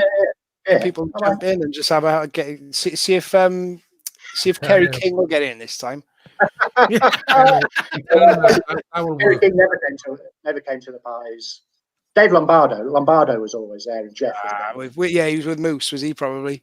Oh yeah. They're thick as thieves, them two boys. Yeah, that's not a bad little. No, there you go. That's crew to party with, is it? Let's face it. Oh yeah, no, it's good times. Good times. Babs was bouncing that night. lot of love off the Crow family, mate. We love you to bits, and thank you for coming on, Kev. Honestly, mate, thank you very much. It's a tonic. It's a tonic. Make me smile, Kev, every time. Every time. Man. Yeah. It's great to have you here. Thank you so much, brother. Yeah. Next week then, is it, boys? Yeah. Greg's for breakfast. Yeah. I'll see you down the fields with the dog. Yeah. I'll see you in the lobby tomorrow at 9, all right? Yes. Right. Thank you for coming on, Kev. Thank you, Kev. Thanks for coming on, buddy. Thank you, brother. Take care. That was amazing. It's absolutely awesome, isn't it? It always brings a smile to my face. It's absolutely brilliant. That's the kind of guy you need with you on tour, isn't it? Yes. Before we go, if everybody, just a reminder, that went on sale tonight. It's absolutely stunning. That's one Fruity. of my favorite ones. So that is available now at thosedamncrows.bigcartel.com. You can subscribe to us and turn on your notification on YouTube, like us on Facebook. Come on, spread Make the sure you- word make in sure it. you do that bit. CrowCast Make sure you do Tuesday that bit. night. Yeah, that worked. That did. I was pretty proud of that, Yeah. boys. I'm not gonna lie. Make sure to like, My life subscribe, now. share the My life, YouTube. I'm like, thread. yes, they did a video thing, and I managed to get it on the CrowCast. It's great, and it worked. So yeah, back to business. Thank you for your support and everything. It means the world to us. Our guest tonight was amazing, Kev. Yeah. Spread the word. People can catch up on this show tomorrow. We'll be back next Tuesday, 9 p.m. with another guest, which we will announce over the next couple of days. It's lined up. Next few weeks are looking exciting. But before I go, another cheeky look at that. Oh, look at that. I love it. I can't I love stop it. looking at that. I'm gonna get that tattooed on the inside of my eyelids, I think. Do you know what I'm going to do? I think I am actually going to get on and buy you one now. And Yeah, I that's think the I'm gonna truth. have to. They're all gonna be I'm gone. going to buy you one now. That is the truth. We do buy our own merch. That's a true story, that is. Yeah. Congratulations to everybody that won tonight on the competitions and stuff. Send us your information and we'll pass that on to Kev.